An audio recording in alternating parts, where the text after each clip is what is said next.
ठीक.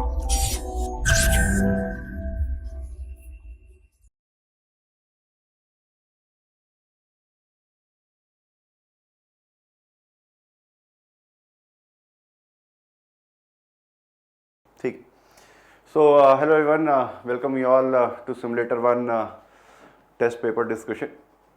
So I'll be taking up the subjects like polity, IR, art and culture, ancient and medieval history. So these are the things which we'll be dealing in today's session. So let's start. So first question, consider the following statement regarding Juvenile Justice, Care and Protection of Children's Amendment Act 2021. So 4 options are given. This act prohibits a person living abroad to adopt a child from his relative in India. No, this is not right. Okay, this is not right. Actually, there is a provision that if someone is living abroad and wants to adopt a child, okay, or that child should be the son or daughter of his or her formal relative. ठीक है, कहीं बाहर से नहीं कर सकते, only relative का बच्चा अडॉप्ट कर सकते हैं if he happens to be a foreigner और लिविंग अब्रॉड. ठीक है, so with the consent of the court that is possible, one can adopt child from his relative. ठीक है, दैट इज क्वाइट डूएबल. ठीक है, let me change the colour. Any order made by the child welfare committee is final with no provision of appeal. No, that is not right. That can be appealed at the commissionerate level. ठीक है, जो commissioner होता है वहाँ पे उसकी appeal की जा सकती है, चाइल्ड वेलफेयर कमेटी का जो भी डिसीजन होगा. Third, the serious offences against children will be tried in the children's court. Yes, that is right. And act empower district magistrate instead of court to issue adoption order. तो yes, तो 3 and 4 are the right answer. See, there are some changes, some amendments had been made to this juvenile justice juvenile act. So one of the important change was, पहले ये होता था कि if serious crime है तो that will be tried in a children's court, और अगर serious crime यानी कि 7 साल से ज़्यादा की सज़ा का अगर कुछ वो है तो that will be tried in children's court, और अदरवाइज अगर उससे कम की सज़ा का है तो that will be tried by a judicial officer, judicial magistrate. So that difference, that distinction has been scrapped off. It has been removed. Now for all the kinds of offences, a juvenile will be tried by the children's court. ठीक है, ये है.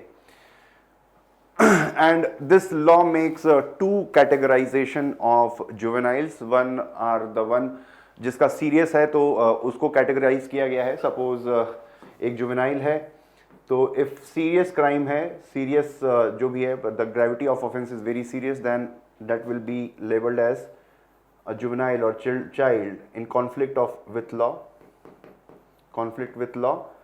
And if it is of non serious kind तो he will be categorised under the category of child which need special care. So there is a distinction has been made on the basis of the offense which has been committed. ठीक है, तो ये हो गया. चलिए, तो 3 and 4 C is the right answer. Next question. Next question is which one of the following statement is incorrect regarding roles and function of Indian Constitution? See, if you read all the statements, Constitution of India provides a set of basic rules. We have to find for the incorrect one, right? Set of basic rules that allows for the minimal coordination among the members of society. So that is quite right. Constitution क्या है? एक तरीके से how affairs of the society should be carried. ठीक है? What are the roles and function of various organs of the state, and what should be the way of exchange of relationship between the citizen and the state. That is being basically demarcated in the constitution. The first statement is right. Second, the Constitution of India specify who has the power to make decision in a society and how the government will be constituted. So that ये भी सही है. So both statements are right. Constitution of India establishes a very flexible government system that can be changed easily. No, it is not very flexible. Although our constitution is a living document. Living document means it is organic in nature. It can be changed time to time on the basis of evolutionary nature of the society. ठीक है, जवाहरलाल नेहरू का वो statement पढ़ेंगे कि if you make the constitution permanent, so that constitution is against the social dynamics, against the evolutionary aspect of the society. So constitution should always reflect the reality or the current situation of the society and both should be in tandem. ऐसा ना हो कि constitution हम इतना ज़्यादा rigid बना दें कि it becomes fossilized. Fossilized भी नहीं होना चाहिए और इतना flexible भी ना बना दें कि that it can be misappropriated by vested interest. कि कभी कुछ आया, कोई गवर्नमेंट आई तो उसने कुछ चेंज कर दिया and they instead of having parliamentary form of democracy they opted for presidential form of democracy. जैसे कि जर्मनी के वीमार कॉन्स्टिट्यूशन था, that was very there were some loopholes in the Weimar constitution which was misused by the Nazi Germans, and because of that the rest of the things are a part of history. So that's why our constitution is a mixture, a judicious mixture of rigidity as well as the flexibility. ठीक है, पर इतना भी flexible, if you read the statement कि establish a very flexible system that can be changed easily, ऐसा भी नहीं. There are some provisions, important provisions of the constitution that cannot be changed easily. ठीक है, जैसे फेडरल स्ट्रक्चर अगर change करना है तो that will require special majority in Lok Sabha also and Rajya Sabha also, and half of the state legislative assembly of half of the India states should consent to that amendment by simple majority. ठीक है, that should be consented by simple majority by the half of the state. तो इतना easy नहीं है. कुछ provisions ऐसे हैं that can be changed by ordinary majority which are outside the purview of Article 368. तो वहाँ पे flexibility है, but those provisions which are bit important, or those provisions which can change the federal structure, that is quite tough and that requires a quite brute majority. Okay. So this statement C is the incorrect one. Next, consider the following statement. Indian constitution does not specify the official languages to be used by the states. See, Indian constitution only specify the official language of the union.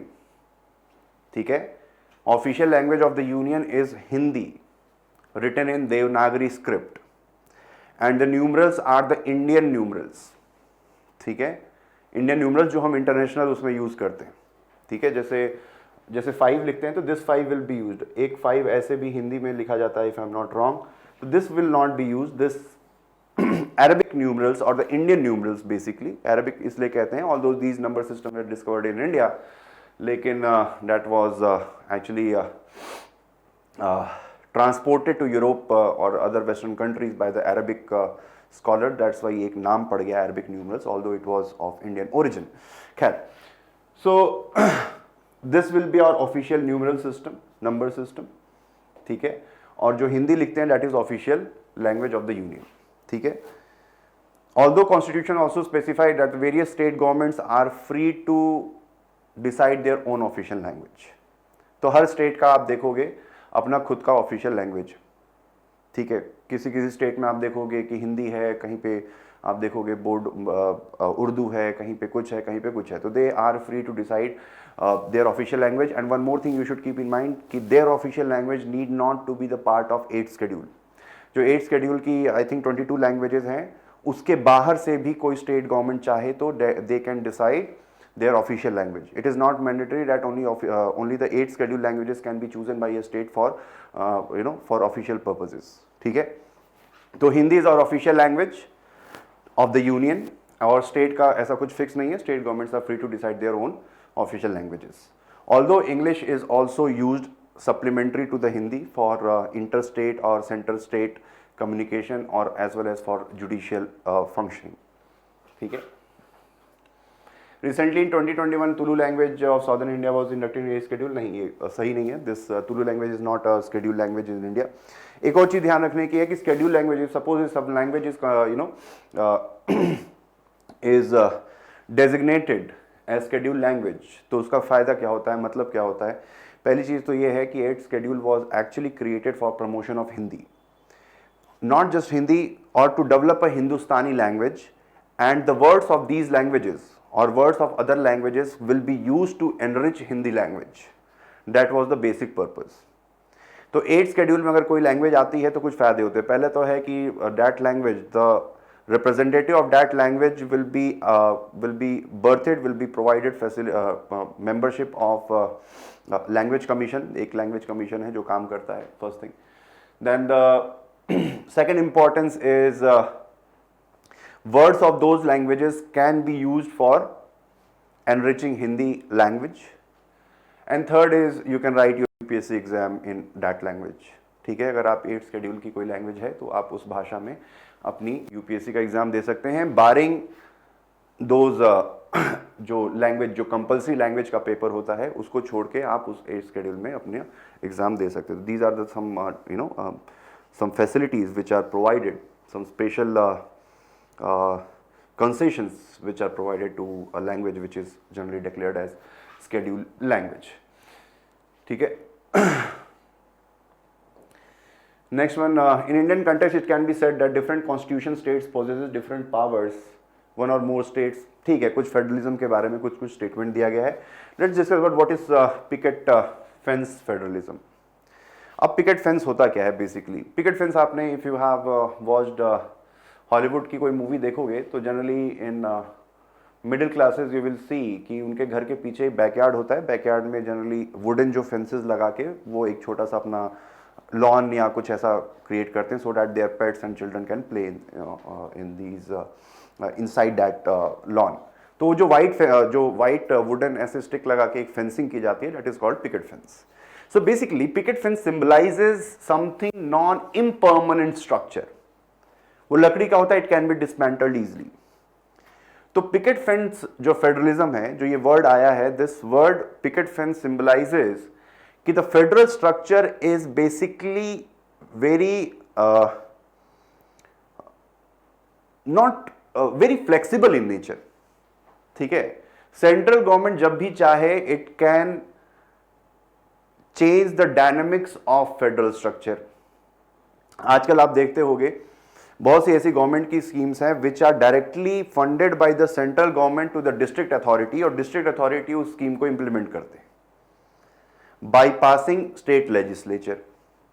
तो state government को bypass करते हुए sometimes some schemes are directly implemented by the central government through the district administration. ठीक है, तो this is an example of picket fence federalism, और जिसको creative federalism भी कहते हैं. जब भी समय पड़ेगा आप उसको फेडरल स्ट्रक्चर को यूनिटरी भी ट्रीट कर सकते हैं. So that is very flexible form of federalism tilted towards the central government. It actually depends on the whims and fancies of the central government कि वो फेडरल स्ट्रक्चर को किस तरीके से चलाना चाहती है, what is their take कि उस सेंट्रल फेडरल स्ट्रक्चर को किस तरीके से चलाना है. ठीक है, getting it? So it is flexible in nature and depends on the mercy of the union government to change the federal structure as per the convenience, as per the need of the situation. ठीक है, एक होता है dual federalism. Dual federalism is bit very stringent form of federal structure. ठीक है, stringent form of federal structure where central government and the union and the state government, they function simultaneously with autonomy.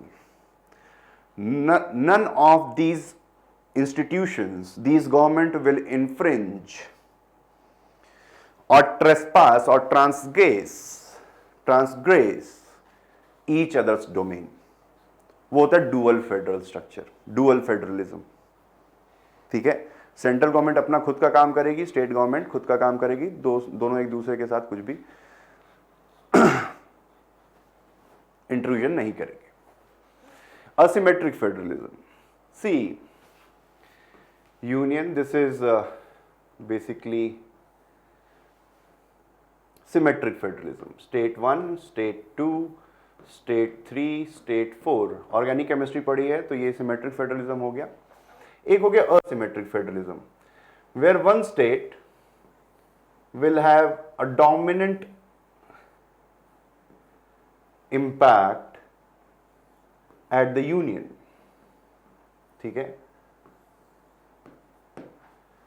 समझ में आई बात? कहने का मतलब ये है कि India is not a equal federalism और it is not a symmetric federalism. USA is a symmetric federalism.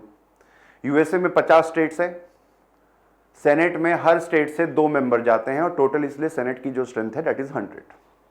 ठीक है. Each state irrespective of its size, its population और any other factor, they have a same representation, equal representation at the centre. तो that is called symmetric federalism. पर India में that is not the case. India में asymmetric federalism है. If you look at Uttar Pradesh, उसकी राज्यसभा में seat are 31. Tripura देखोगे तो seat एक ही सीट है. So on the basis of the size, different states wield a different level of influence at the center. अब imagine करिए कि अगर कोई स्टेट है 31, अगर उसके मेंबर राज्यसभा में होंगे तो that state will be able to influence union decision towards itself more in comparison to that state जिसका एक ही रिप्रेजेंटेटिव है. तो अगर उत्तर प्रदेश के सारे राज्यसभा के मेंबर चाहेंगे तो उत्तर प्रदेश जितनी भी गवर्नमेंट की स्कीम्स है उसको ज्यादा टिल्ट कर सकते हैं उत्तर प्रदेश की तरफ, बिकॉज क्योंकि 31 मेंबर है. वहीं पर छोटे जो नॉर्थ ईस्टर्न स्टेट्स हैं उसका एक मेंबर है. बहुत सारे ऐसे स्टेट्स हैं जिनका सिर्फ एक ही मेंबर है. तो रिप्रेजेंटेशन अलग अलग है. ठीक है. That's why India is called asymmetric federalism. It is power is not equally divided among all the federal units. ठीक है. Power is not equally divided. US में अलग है. यूएस में power is equally divided. Her state, total 50 states, her state से 2 representative इन senate और senate की total strength 100. That is the case. That is symmetric. एक होता है judicial federalism. Judicial federalism means the federal structure which is actually protected by the judicial pronouncement. जैसे SR Bommai case है. तो generally जो that federal structure which is actually the owners of responsibility for protecting federal structure lies on the judiciary, उसको judicial federalism बोलते हैं. अब judiciary के बहुत सारे केसेस हैं. जैसे बीपी सिंगल केस है with respect to office of governor. ठीक है. फिर एसआर बम्बई केस है. There so many. अगर आप देखोगे तो हर केस में फेडरल स्ट्रक्चर में क्या क्या होना चाहिए, that is actually judiciary has played an active role to protect federal structure of India. तो that federal structure which is actually protected by the judicial intervention, that is called judicial federalism. ठीक है.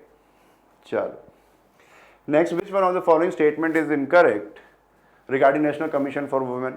तो ये देख लेना national commission for women क्या है. It is basically a statutory body and its members are appointed by the union government and the responsibility of national commission of women is to influence policy making decision at the union level.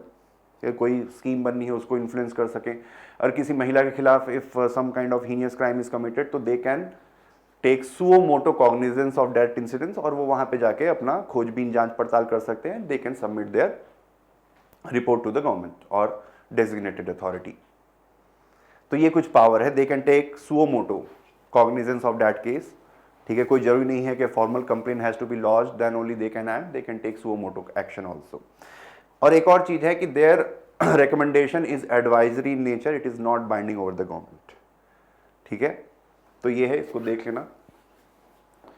Next, which in India which one of the following category group of people are provided with vertical reservation. देखो generally 2 तरीके के reservation होते हैं. One is horizontal and second is vertical. Horizontal representation में suppose SC, ST, OBC and general, suppose. ठीक है. Horizontal reservation में suppose SC के लिए 10% है, ST के लिए मान लो 5% है, OBC के लिए मान लो सपोज 20% है. आई एम नॉट फैक्चुअली मैं वो नहीं बता रहा हूँ अभी क्या करंट है. I am just giving some number. तो टोटल हो गया ये 20, 10, 30, 5, 35 और बचा 65. So in horizontal reservation what happens कि अगर मान लो कि total number of seats are 100 seats आते हैं.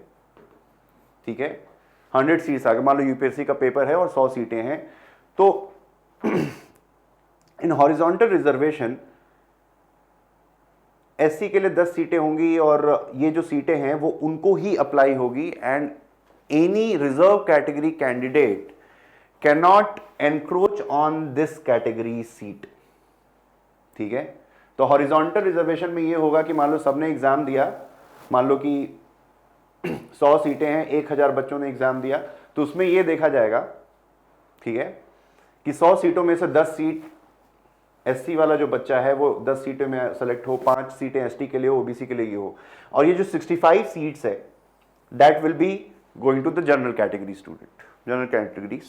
ये वर्टिकल रिजर्वेशन में ऐसा नहीं होता। वर्टिकल रिजर्वेशन में ये है कि एससी के लिए 10 सीटें तो रहेंगी ही, पर अगर suppose some student by his own merit is getting higher marks, then he can also take the seat of a general candidate, ठीक है। तो ऐसा नहीं है कि मतलब एक तरीके से horizontal reservation is a indirect reservation for the general category student also, ठीक है। लेकिन वर्टिकल रिजर्वेशन में that is not the case. In vertical reservation अगर मान लो कि 10 सीट एससी के लिए है और सपोज 10 एससी के 10 कैंडिडेट तो चलो रिजर्व सेलेक्ट हो जाएंगे, एंड सपोज 10 कैंडिडेट्स, एक 5 कैंडिडेट और हैं एससी के, those who by their merit if they are coming up, so they can also apply for this seat for general। तो जनरली अनरिजर्व्ड लिखा जाता है, जनरल कैटेगरी नहीं लिखा जाता, दैट इज अनरिजर्व्ड कैटेगरी लिखा जाता है। दो seats are unreserved for all, it is open for all, and even reserve category students on the basis of their merit they can apply for it, they can get selected on that seat.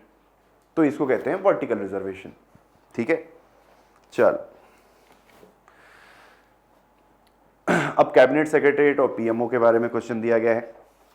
C PMO का जो office है it was created in 1947 under Jawaharlal Nehru, and that time it was called prime minister secretariat, ठीक है, prime minister secretariat. And at that time joint secretary का जो level का कोई होता था वो प्राइम मिनिस्टर सेक्रेटरी बनता था, prime minister secretary.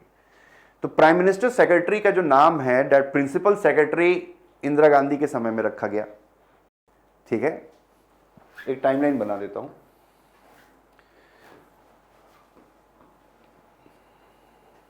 Prime minister secretariat, it was created in 1947 during Jawaharlal Nehru. Then and a joint secretary level का जो बंदा होता था, joint secretary, he used to be secretary to the PM, ठीक है। During Indira Gandhi government this name was changed to principal secretary,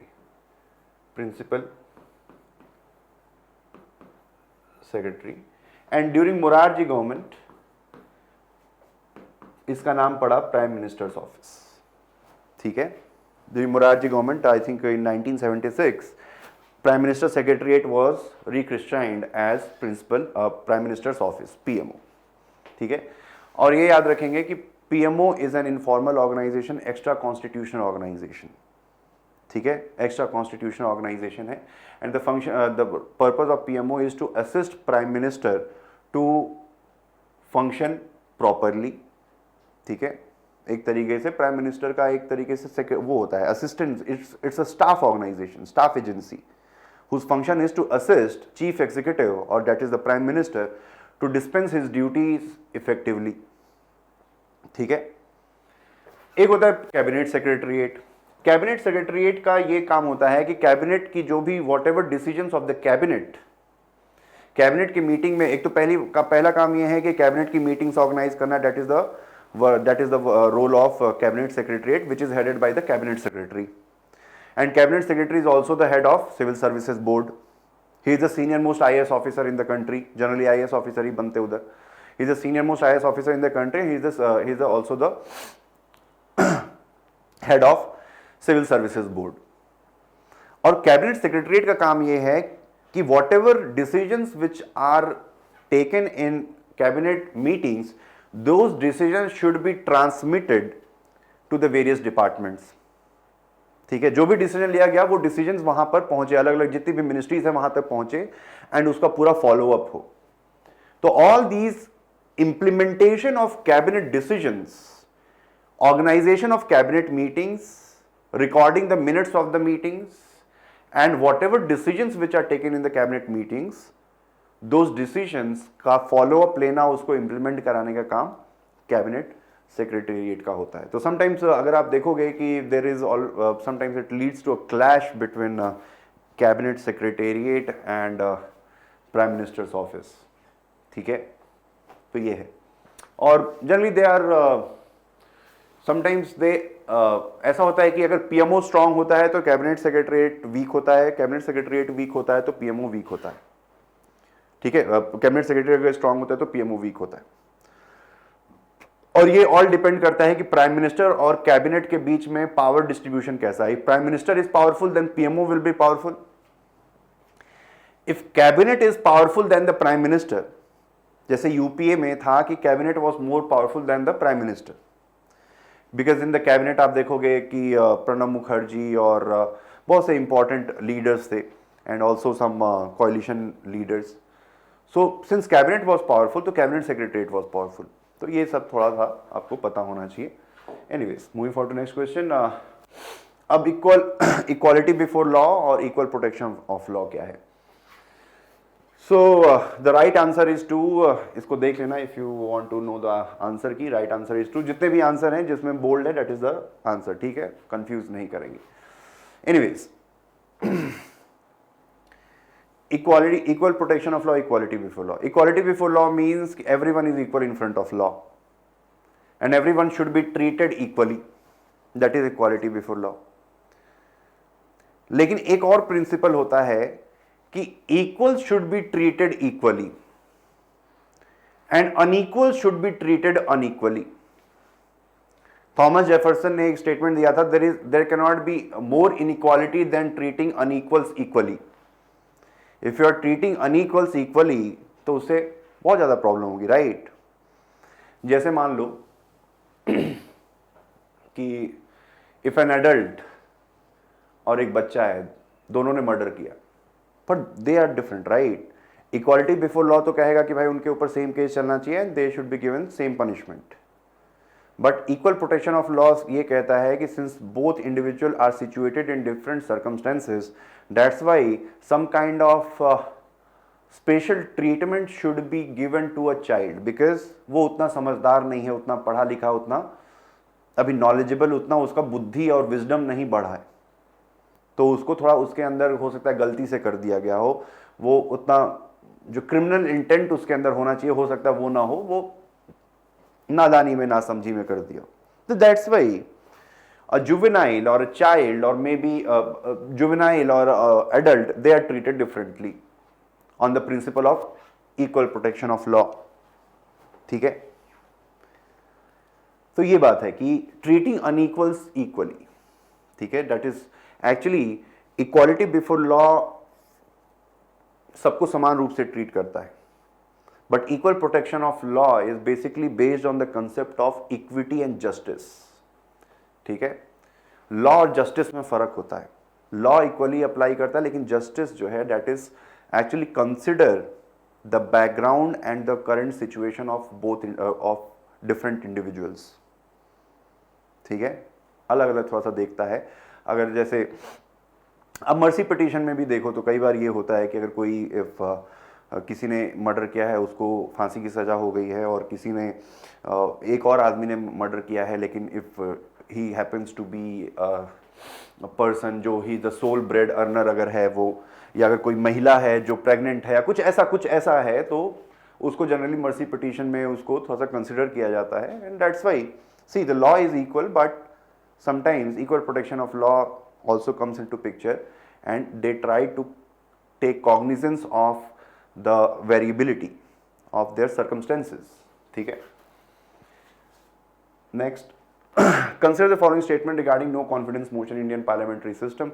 No confidence motion, पहली बात तो ये no confidence motion is not mentioned in the constitution, ठीक है। It can be introduced in the house only in the Lok Sabha, not in Rajya Sabha, ठीक है। कम से कम 50 member चाहिए इंट्रोड्यूस करने के लिए। No confidence motion can be introduce only अगर 50 लोग लिख के प्रिसाइडिंग ऑफिसर यानी कि स्पीकर को देते हैं, then only it is possible, and that too it depends on the speaker's discretion whether he will allow that motion to be introduced in the house और नॉट। वो चाहे तो डिनाई भी कर सकता है, ठीक है, कोई भी मोशन हो। प्रिसाइडिंग ऑफिसर का प्योर डिस्क्रेशन होता है कि वो उस मोशन को इंट्रोड्यूस करना चाहता है नहीं चाहता है, whether it is a Rajya Sabha और लोकसभा। अगर आपने देखा होगा दीपक मिश्रा की इम्पीचमेंट का मोशन राज्यसभा में इंट्रोड्यूस होने वाला था, एंड ऑल दोज जो भी उसकी कंडीशंस हैं that were fulfilled, but despite that fact Venkaiah Naidu did not allow that motion to be introduced in Rajya Sabha. Anyways 50 चाहिए, तो ये दूसरा स्टेटमेंट गलत हो गया। It moves against the entire council of minister, not against an individual minister और private member, that is also right. एक और चीज ध्यान रखेंगे कि कम से कम 6 मंथ्स का गैप होना चाहिए बिटवीन 2 नो कॉन्फिडेंस मोशन। एक नो कॉन्फिडेंस मोशन इंट्रोड्यूस हुआ, अगर वो फ्लॉप हो जाता है, फेल हो जाता है, तो second no confidence motion can only be introduce after the gap of 6 months, ठीक है। No union government in India has lost any no confidence motion so far. That is not the case. Atal Bihari Vajpayee की सरकार थी, no confidence motion हुआ पास और 1 vote से गिर गई थी, ठीक है।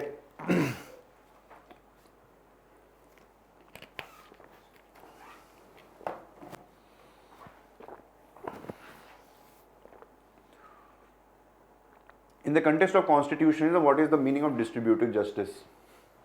Distributive justice का एक सिंपल एग्जांपल ये है, सरकार क्या करती है, टैक्सेशन जो सिस्टम है गवर्नमेंट का, that is an example of distributive system.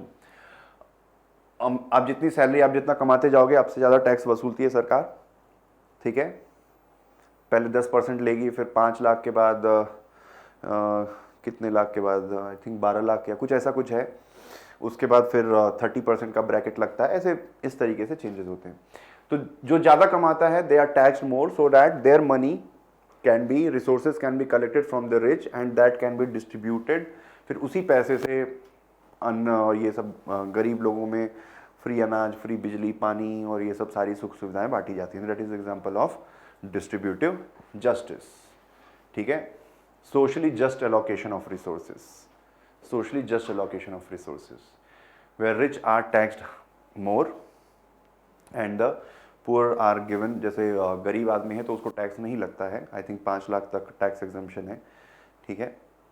तो गरीब आदमी को टैक्स फ्री रखते हैं, और सिर्फ टैक्स फ्री नहीं रखते हैं, उसके अलावा उसको फ्री बिजली जो भी है और सस्ते रेट्स पे अनाज और ये सारी चीज़ें सरकार बांटती है, ठीक है। That is example of distributive justice.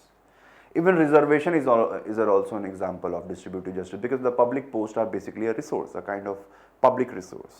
So that public resource has to be distributed among various sections of the society judiciously, ठीक है। Next, with reference to the judicial system, which one of the following statement correctly describe the doctrine of lash? So this doctrine states that any law that violates fundamental right is null and void but is only non-enforceable. इसमें देखना, देखो C B, this doctrine states that court will only assist those people who are vigilant about their rights and not those who are not. Means court की जिम्मेदारी ये है कि if you are vigilant about your rights, then only court will intervene, ठीक है। Court उन्हीं के लिए खड़ी होगी जो अपने अधिकार की रक्षा करना चाहते हैं या बचाना चाहते हैं, और those who are approaching the judiciary. It's not the role of judiciary to act as an activist and take suo moto cognizance of various injustice which are happening across the society or various parts of society. PIL एक अलग, that is an exception, PIL is an exception, because in PIL generally court takes suo moto cognizance of any injustice and intervene into it. But in other cases, generally one has to file a case in the judiciary in order to get legal recourse or legal respite, ठीक है। बाकी in the solution there are some pith and substance, colourable legislation, ये सब कुछ दिया हुआ है, उसको थोड़ा समझ लेना कि what is doctrine of pith and substance, what is the doctrine of colourable legislation, ठीक है। तो these are some important things which are given, and if you take if you go through previous year's question. So now UPSC has ventured out of the constitution and polity, and they have started asking questions on these doctrines, judicial doctrines, and also like cognizable case क्या है, cognizable offense क्या है, what is non-cognizable, what is curative petition, what is review petition, such type of questions UPSC is asking. So आपको पता होना चाहिए what is compoundable offense, what is non-compoundable offense, what is this, that, these things are generally common nowadays. So you can expect this year UPSC can ask question on these जो आजकल हम अक्सर पढ़ते हैं, compoundable offense, non-compoundable offense, ठीक है, इस तरीके की चीज़ें. Anyways, चल. Next is the term dowry is defined in Dowry Prohibition Act 1961 but not in the Indian Penal Code. तो सही बात है. After divorce, FIR against a man and his family for dowry cannot be registered. So that is also right. देखो जो dowry word है that is mentioned in Dowry Prohibition Act not in IPC. तो ये both statements are right. C is the right answer. Next, which one of the following statement is correct regarding the impact of American Civil War of 1866 on India? American Civil War क्यों हुई थी? American Civil War हुई थी Northern States और Southern States के बीच में. America के जो Northern States थे and Southern States के बीच में हुई थी. Reason क्या था? On the issue of slavery. ठीक है? On the issue of slavery, this American Civil War took place. जो North के states थे, they were against slavery. South के जो states थे, they were in the favor of slavery. तो उसकी वजह से सिविल वॉर हुआ. अब सिविल वॉर हुआ तो क्या हुआ? The global supply of American cotton. देखो कॉटन दुनिया में जनरली कुछ ही देशों में ज़्यादा फेमस है. एक इंडिया का कॉटन है, एक कॉटन इजिप्शियन कॉटन है और तीसरा अमेरिकन कॉटन है. तो अमेरिकन जो कॉटन की सप्लाई थी, global supply, that was disrupted. That's why जो भी डिमांड थी, global demand, that was met through Indian cotton. अब हुआ क्या कि इंडियन कॉटन में बहुत अचानक से इंटरनेशनल मार्केट में the price rate of cotton boomed. ठीक है, बहुत ही ज़्यादा पैसा, बहुत ही रेट उसके हाई हो गए. फिर इंडियन फार्मर्स उनको लगा कि बहुत ही फ़ायदा है इसमें, बहुत सारे लोग कॉटन की खेती करने लगे. और दैट एग्रीकल्चरल जो क्रॉप्स थी वो खाने वाली जो होती है बेसिकली सब्सिस्टेंस क्रॉप जो है, ईडेबल क्रॉप्स जो है, वो उसको उगाना बंद कर दिया और कॉटन उगाने लगे. फिर ये कुछ साल चला, फिर अमेरिकन सिविल वॉर एंडेड. तो उसके बाद फिर सारे प्राइसेस जो थे, दैट कॉटन के prices they crashed and that resulted into agrarian crisis in India. ठीक है. Next question, generally if the money granted by the parliament to the government is not spend by the end of the financial year, तो क्या होता है? ठीक है. Parliament जो पैसा देती है after appropriation bill is passed, the money can be withdrawn from consolidated fund of India. ठीक है, मनी कैन बी विड्रॉन.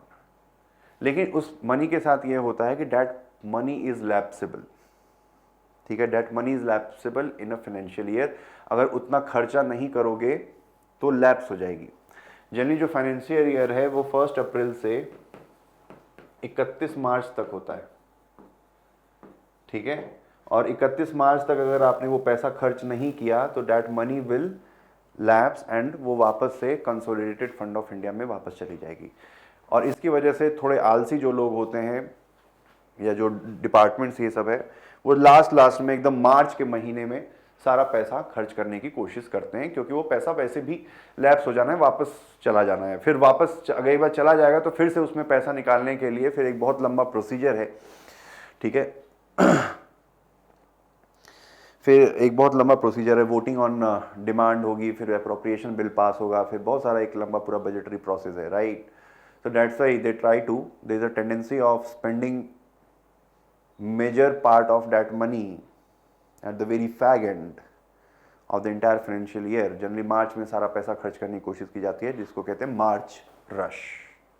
ठीक है. Next is which one of the following statement is correct regarding repealing of law in India in Indian context?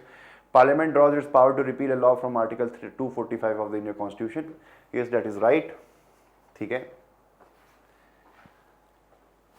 Parliament ने कोई कानून बनाया तो parliament उसको रिपील कर सकती है. That law can also be amended और repealed even by the ordinance also. Any pre existing law of the parliament can be amended or repealed by the ordinance of president.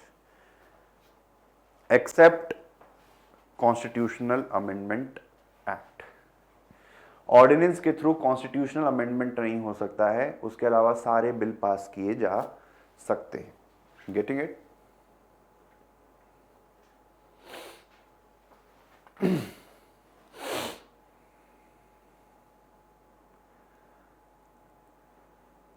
Next, with reference to Chief Justice of India, consider the following statements.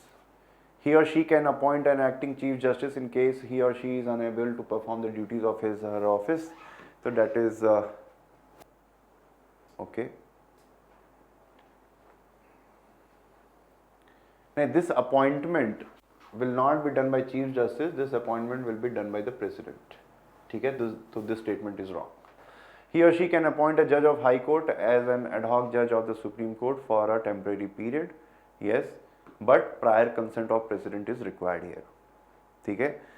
Third, he or she can request a retired judge of Supreme Court to act as a judge of Supreme Court for a temporary period.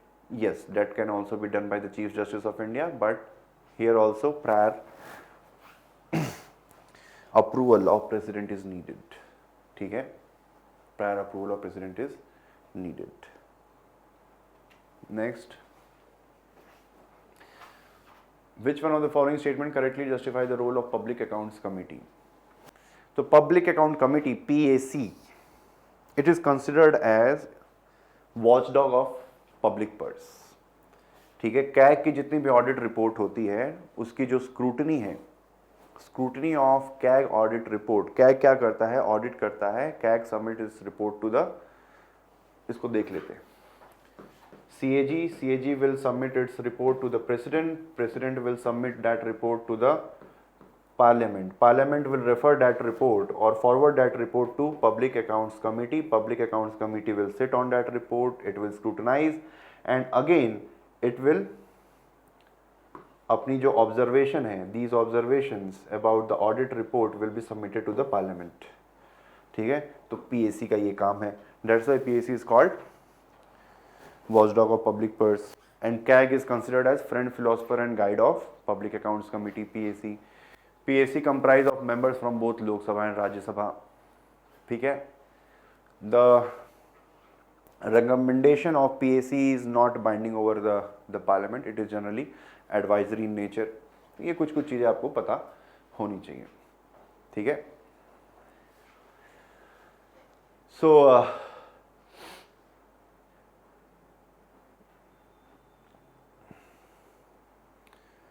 चलो,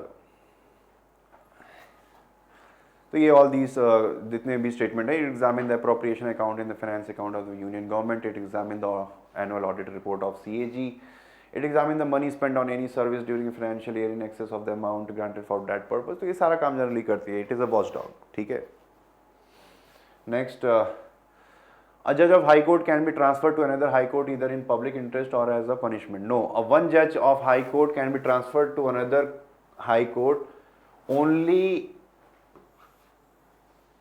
for the reason of public interest, upholding public interest, not as a punishment. ठीक है? Supreme court ने अपने judgement में बोला है कि एक हाई कोर्ट के जज को दूसरे हाई कोर्ट में ट्रांसफर सिर्फ पब्लिक इंटरेस्ट के लिए किया जा सकता है, नॉट एज अ पनिशमेंट. जैसे सिविल सर्वेंट्स को ट्रांसफर कर देते हैं एज अ पनिशमेंट. ठीक है? बात नहीं मान रहे, सुन नहीं रहे, तो उधर ट्रांसफर कर दिया, कहीं कुछ कर दिया, but that is not the case here. A high court जज can be transferred only in public interest, और the decision of the transfer can be taken by a collegium system. जो कोलिजियम सिस्टम जो है which is use for appointment of जजेस, same collegium system is also use for the transfer of the जजेस. ठीक है? Chief justice of India और president cannot act alone to transfer a high court judge. ठीक है? So both statement are wrong. एक collegium system बनता है 5 लोगों का, उसके बाद डिसीजन होता है. This decision collegium system came into existence by the third जजेस केस. ठीक है? पढ़ लेना. फर्स्ट जजेस केस में क्या हुआ था, देन सेकंड जजेस केस में क्या हुआ, देन थर्ड जजेस केस में क्या हुआ. ठीक है? फर्स्ट जजेस मतलब दीज जजेस केस, और एक और जजेस केस है फोर्थ जजेस case. Basically NJAC was repealed, NJAC national judicial appointment commission was repealed in fourth जजेस केस. फर्स्ट जजेस केस में there was a conflict between concurrence and consultation. Concurrence versus consultation. Consultation, इसके बीच में conflict था कि weather president जो है जब चीफ जस्टिस ऑफ इंडिया से बोलेगा सिर्फ कंसल्ट करेगा, और in other words we can say that the decision of chief justice of India will be binding over the president और नॉट. ठीक है, तो that is the conflict of concurrence and consultation. तो ये पूरा हिस्ट्री इसको थोड़ा सा देख लेना, it's your responsibility. First, second और थर्ड और फोर्थ जजेस केस क्या है. So let's take up next question. Question number 21. These are some organizations: Independent Labour Party, the Indian League, and the Justice Party. These are the three organizations, and who were their founders. So Independent Labour Party was founded by B.R. Ambedkar, and the Justice Party was founded by C.N. Mudaliar. The purpose of this Justice Party was to safeguard the interest of depressed class. ठीक है, तो these are some important organizations which were created during modern history वाला जो portion है. So all these organizations you should know because they are important, and every year a question, one or maybe two questions are generally framed in this regard. Sure. With reference to the life under the rule of Pandyan dynasty, consider the following statement. So rule of Pandyan dynasty. Pandyan dynasty rule can be traced back to the Sangam age. Sangam age. That was around 300 BC till 300 AD. ठीक है, 300 AD. So taxation was regular and compulsory. So yes, this is right. See, if you look at the Indian history, so these were the Cheras who were ruling here. Then Cheras here, then the Pandyans here, and the Cholas here. ठीक है, these were the three kingdoms who were ruling over southern tip of India during the Sangam age. And this Sangam Sangam meetings were conducted under the patronship of Pandyan rulers. ठीक है, and if you look at the history of Pandyan or the society, तो taxation was regular, ये तो है. Varna distinction was not rigid. See, Varna system was existing, but still it was not rigid. ठीक है, generally the Varna system was not based on the birth, rather on the occupation at that time. ठीक है, occupation पे, जैसे कि अगर आप देखोगे तो generally the ruling class was called Arasrar, ARASAR, and the large land holding class was called Villalars. And there was intermarriage also. तो एंडोगैमी नहीं थी, एक्सोगैमी चल रही थी. तो basically varna system was not very rigid, it was not by birth. अभी caste system अभी तक नहीं आया था. It was very very fluid in nature. ठीक है, very fluid in nature. The practice of sati had not yet occurred. नहीं, sati was prevalent but it was voluntary in nature. Generally, sati pratha was prevalent during Sangam age, during the Pandyan age, but it was voluntary, पहली चीज. And mostly the women of royal families or the rich families, they used to perform the sati. ठीक है. Next, which of the following statement regarding Raja Ram Mohan Roy is correct? ठीक है. So he was against the monotheistic ideals of Vedanta. नहीं. He was not against the monotheistic idea. Monotheist or polytheist. Monotheist मतलब एक भगवान पर विश्वास रखना. There is one God. That is called monotheism. Polytheism का मतलब है there are different gods. So actually Raja Ram Mohan Roy was a rationalist who got educated into English language, and he also had a very balanced knowledge of Indian religious scriptures as well as the Western philosophy. ठीक है. तो वेदांता को ये support करते थे that according to Raja Ram Mohan Roy Brahmo Samaj all there is only one god. ठीक है. The first organisation founded by him was Brahmo Samaj. नहीं. Abolishing sati practice was his sole focus regarding reforms related to women. ठीक है. एबॉलिशिंग सती एक second, which of the following regarding Raja Ram Mohan is correct. He did not believe in the infallibility of the scripture. C, sati practice, abolition of sati abolition of sati was not his sole focus. Rather, sati, it was one of the prominent goal of Raja Ram Mohan Roy to abolish sati pratha. But apart from the sati pratha, he also championed the cause of women education, widow remarriage, abolition of child marriage, all these. Okay? But most prominent and the most coveted goal of Raja Ram Mohan Roy and his organization Brahma Samaj was abolition of sati, which was abolished in 1829 with the help of William Bentinck. Okay? William Bentinck was at that time Governor General, and with his help, Raja Ram Mohan Roy was successfully able to inspire or influence Britishers to pass Abolition of Sati Act in 1829. Okay? He did not believe in infallibility of the scriptures. Nahin. Although he used religious scriptures for motivating or inspiring society for social change, for social reform, but ऐसा भी नहीं था कि उनका ये कहना था कि वेदों में जो भी लिखा हुआ है एवरीथिंग इज राइट. ठीक है, ऐसे उत्तर मीमांसा में जो जेमिनी का जो फिलॉसफी है उत्तर मीमांसा, इन दैट फिलॉसफी जेमिनी कहते हैं कि जो whatever is written in Vedas they are infallible, they are without question, they are unquestionable truth. ठीक है, तो that was not the case. He was a rational. He advocated कि whatever are written in our religious scriptures that should be taken as a pinch of salt, with a pinch of salt, मतलब कि समझदारी के साथ, आंख मूंद के blindly पे विश्वास नहीं करना. ठीक है. With reference to the period of Delhi Sultanate, arrange the following events in the chronological order. Introduction of token currency. तो ये किसने किया? देखो दिल्ली सल्टनेट में रूलर्स कौन कौन से थे. सबसे पहले तो Mamluk dynasty I. Mamluk dynasty that was also called slave dynasty. फिर उसके बाद आए खिलजी. फिर उसके बाद आए Tughlaq.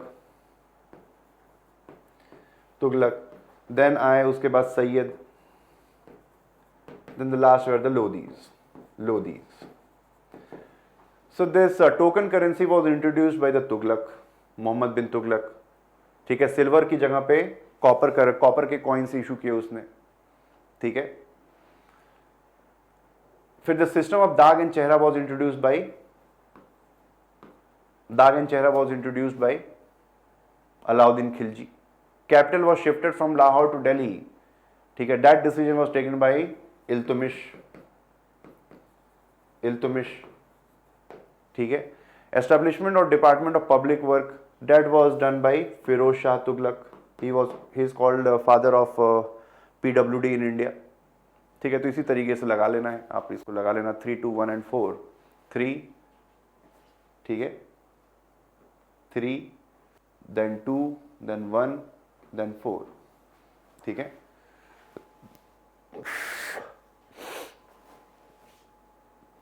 Next, which one of the following statement regarding social changes that occurred in ancient India is correct? ठीक है. The practice of slavery first began during the modern age. No, that is not right. If you look at the Vedas also, तो Vedas में भी slavery का उल्लेख किया हुआ है. ठीक है. Dasas. The word dasa is used in Vedas also. ठीक है. Modern dynasty तो आपकी 300 BC में आई. But the Vedas were written in the period of 1500 BC. ठीक है. ऋग वेदा was written during the period of 1500 BC till 1000 BC. ठीक है. That was early Vedic period. इसको देख लेते हैं. Early Vedic period 1500 BC से शुरू हुआ and it lasted till 1000 BC. ठीक है. ये early Vedic period था. This was early Vedic period. Later Vedic period started from 1000 BC and lasted till 500 BC. Sorry. ठीक है. तो ऋग वेदा was written in early Vedic period and the rest of the 3 Vedas, Atharva Veda, Sham Veda and Yajur Veda, they were written in the later Vedic period. ठीक है. The concept of untouchability first appeared in the Gupta age. नहीं, ये भी सही नहीं है. Although Gupta age में there was social degeneration, but it was not the first time कि untouchability I. Participation of women in political social matters ended completely since the later Vedic period. See, it degenerated. Gradually, participation of women in public life degenerated from early Vedic period to later Vedic period and afterwards also. But ऐसा नहीं था कि completely खत्म नहीं हो गया था. ठीक है. The position of Sudras improved during the Gupta age. Yes, the agricultural community, they were the Sudras were जो agricultural community थी, एक तो होंगे ब्राह्मण्स जो पूजा पाठ का काम करेंगे, क्षत्रिय जो लड़ाई झगड़ा मारपीट और मतलब basically war and battles, third is the Vaishyas जो ट्रेड एंड कॉमर्स करेंगे, और Shudra will do agriculture. So since agriculture was allowed, agriculture as a profession was allowed for the Shudras, that helped in improving their social status. लेकिन उसी समय एक untouchable और चांडाल community का भी जन्म हुआ, जो महादलित जिनको बोला गया. Shudras were not untouchable, mind you, Shudras were not untouchable. Mahashudra या अति दलित या एक कम्युनिटी का जन्म हुआ उस समय. They were generally the Chandals और ये जो भी है, तो they were considered as untouchables. ठीक है. Next, with reference to the advent of Europeans in India, consider the following statement: the diversion of colonial activities to Brazil was the major reason behind the decline of the Portuguese in India. See, Portuguese were the first who came to India in 1498. ठीक है, and they established the control in India, but gradually they shifted their focus in Brazil. When Brazil was discovered, when South America continent was discovered, ठीक है, when South America was discovered, I think 1492 year एक बार मैं confused हूँ, 1498 or 1492 India was discovered. Anyways, when when Christopher Columbus discovered North America and South America, तो Brazil discover हुआ, तो focus of Portuguese shifted from India towards the Brazil, because Brazil was also a tropical country and equally rich in all the natural resources. ठीक है, तो फिर Portuguese का जो influence है इंडिया में खत्म हो गया. Then the Dutch Anglo-Dutch rivalry resulted in complete end of Dutch commercial ventures in India, in Asia. ऐसा नहीं हुआ. See, a pact was signed between the Britishers and the Dutch. Britishers ने बोला कि तुम अब इंडोनेशिया पे फोकस करो, ठीक है, इंडिया हमारे हवाले छोड़ दो, हम अपना इंडोनेशिया में इंटरफेयर नहीं करेंगे और तुम इंडिया में इंटरफेयर नहीं करोगे. तो generally the focus of activity, this India and Indonesia was divided between the Britishers and the Dutch. Dutch को काम दे दिया गया इंडोनेशिया का, इंडिया का काम जो है ब्रिटिशर्स ने ले लिया. तो that's why that conflict between the Dutch and the Britishers ended there by that pact. A superior navy helped the Britain to overtake the majority of French commercial enterprises. See, अगर आप देखोगे जितने भी European imperialistic power I, only Portuguese and Britishers they had a very strong navy. तो जब Portuguese खत्म हो गए, they shifted their focus to Brazil, तो only Britishers were left. And since Britain is a island country, तो obvious सी बात है कि they had a very strong navy. And due to their strong navy, they were able to subvert French influence in India. और मुगलों को भी Britishers ने अपने नेवी के दम पे हराया, क्योंकि मुगलों ने कभी नेवी को स्ट्रॉन्ग करने की जरूरत ही नहीं समझी. ठीक है, तो superiority of navy was one of the most important factor behind Britishers overpowering other rival European powers. ठीक है, चलो next is with reference to the constitutional development in Britain, British India during 20th century. ठीक है, so most of the legislation passed, ये पूरा इसको पढ़ लेना, ठीक है, पढ़ लेना कि when इसमें there are some important information given in the solution. ठीक है, solution is very important here कि when direct election कब start हुआ, फिर indirect elections की when indirect elections were started. तो direct election first started in India in 1919. Although it was not a universal franchise, but it was a limited franchise. जो कुछ terms and conditions थी, those Indians only were allowed to vote. तो 1919 में that is Montague-Chelmsford reform या Montfort reform, that election started. Bicameralism यानी कि राज्यसभा सबसे पहले 1919 में आई. तो these acts are very important, उसको अच्छे से पढ़ लेना, ठीक है. Next, the Calcutta group of artists came into existence in 1943 as a response to the famine in Bengal. They were engaged in reflecting the crisis of urban society by painting and sculpting. ठीक है, see ये Calcutta group of artists that is different from Bengal School of Art.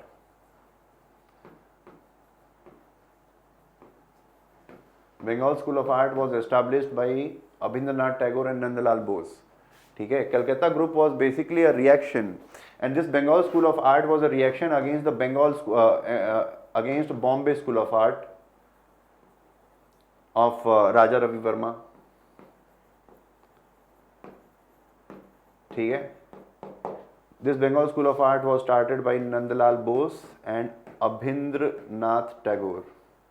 Abhindranath Tagore was the one जिन्होंने भारत माता की painting बनाई थी, भारत माता painting. Anyways, this Calcutta group of artists basically they were critical of this Bengal School of Art, क्योंकि Bengal school of art अभी भी रामायण महाभारत ही painting बना रहे थे.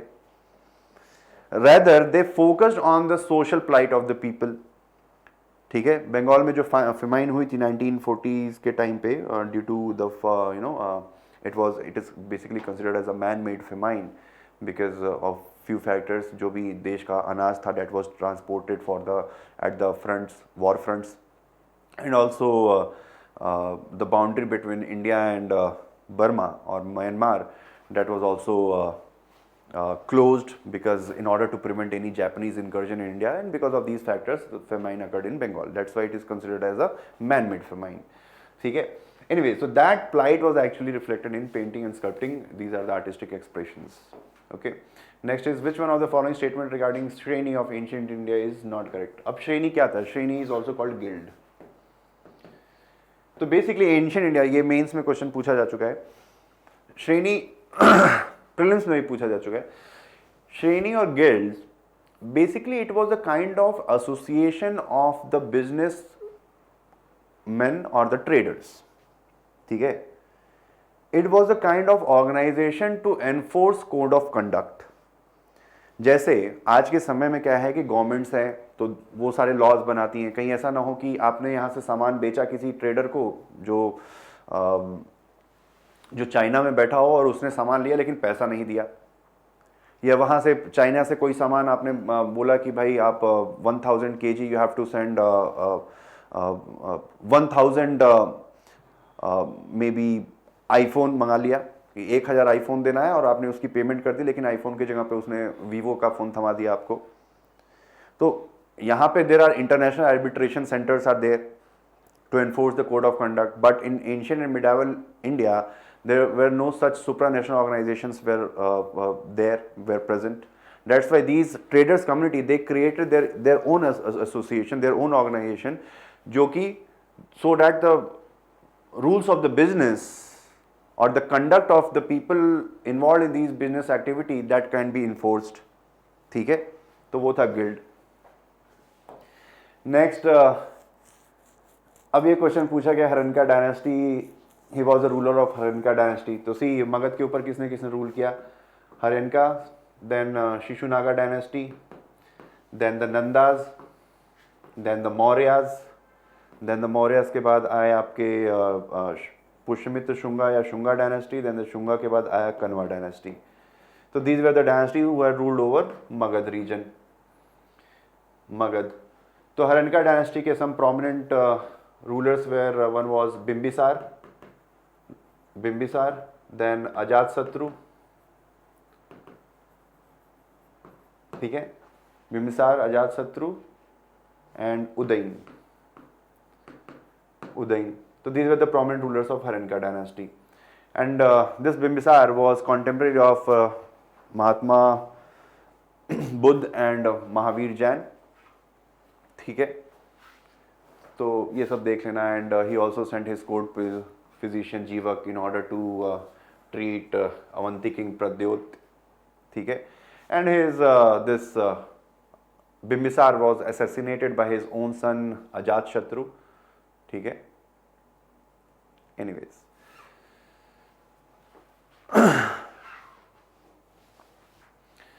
question number 31, which of the following statement with respect to the cult of Yaksh worship in ancient India is not correct? See, the cult of Yaksh worship, ये यक्ष और यक्षिणी की जो पूजा है, you can find in Buddhism also, Hinduism also, Jainism also. Generally, these yakshas are considered as a nature spirit, those who will protect natural resources. ठीक है.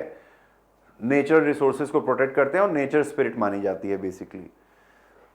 Most of the time they are considered, they are given they are considered as sacred things और very venerable person, venerable entity. जैसे भगवान की तरह ही पूजा की जाती है. कहीं कहीं पर जगहों पर उनको डीमन के रूप में भी यूज़ किया जाता है कि दे आर डीमंस, जो लोगों को मार के खा के चले जाते हैं। कोई भी अकेला राहगीर जा रहा है तो यक्ष आया मार के खा गया। That are basically some stories.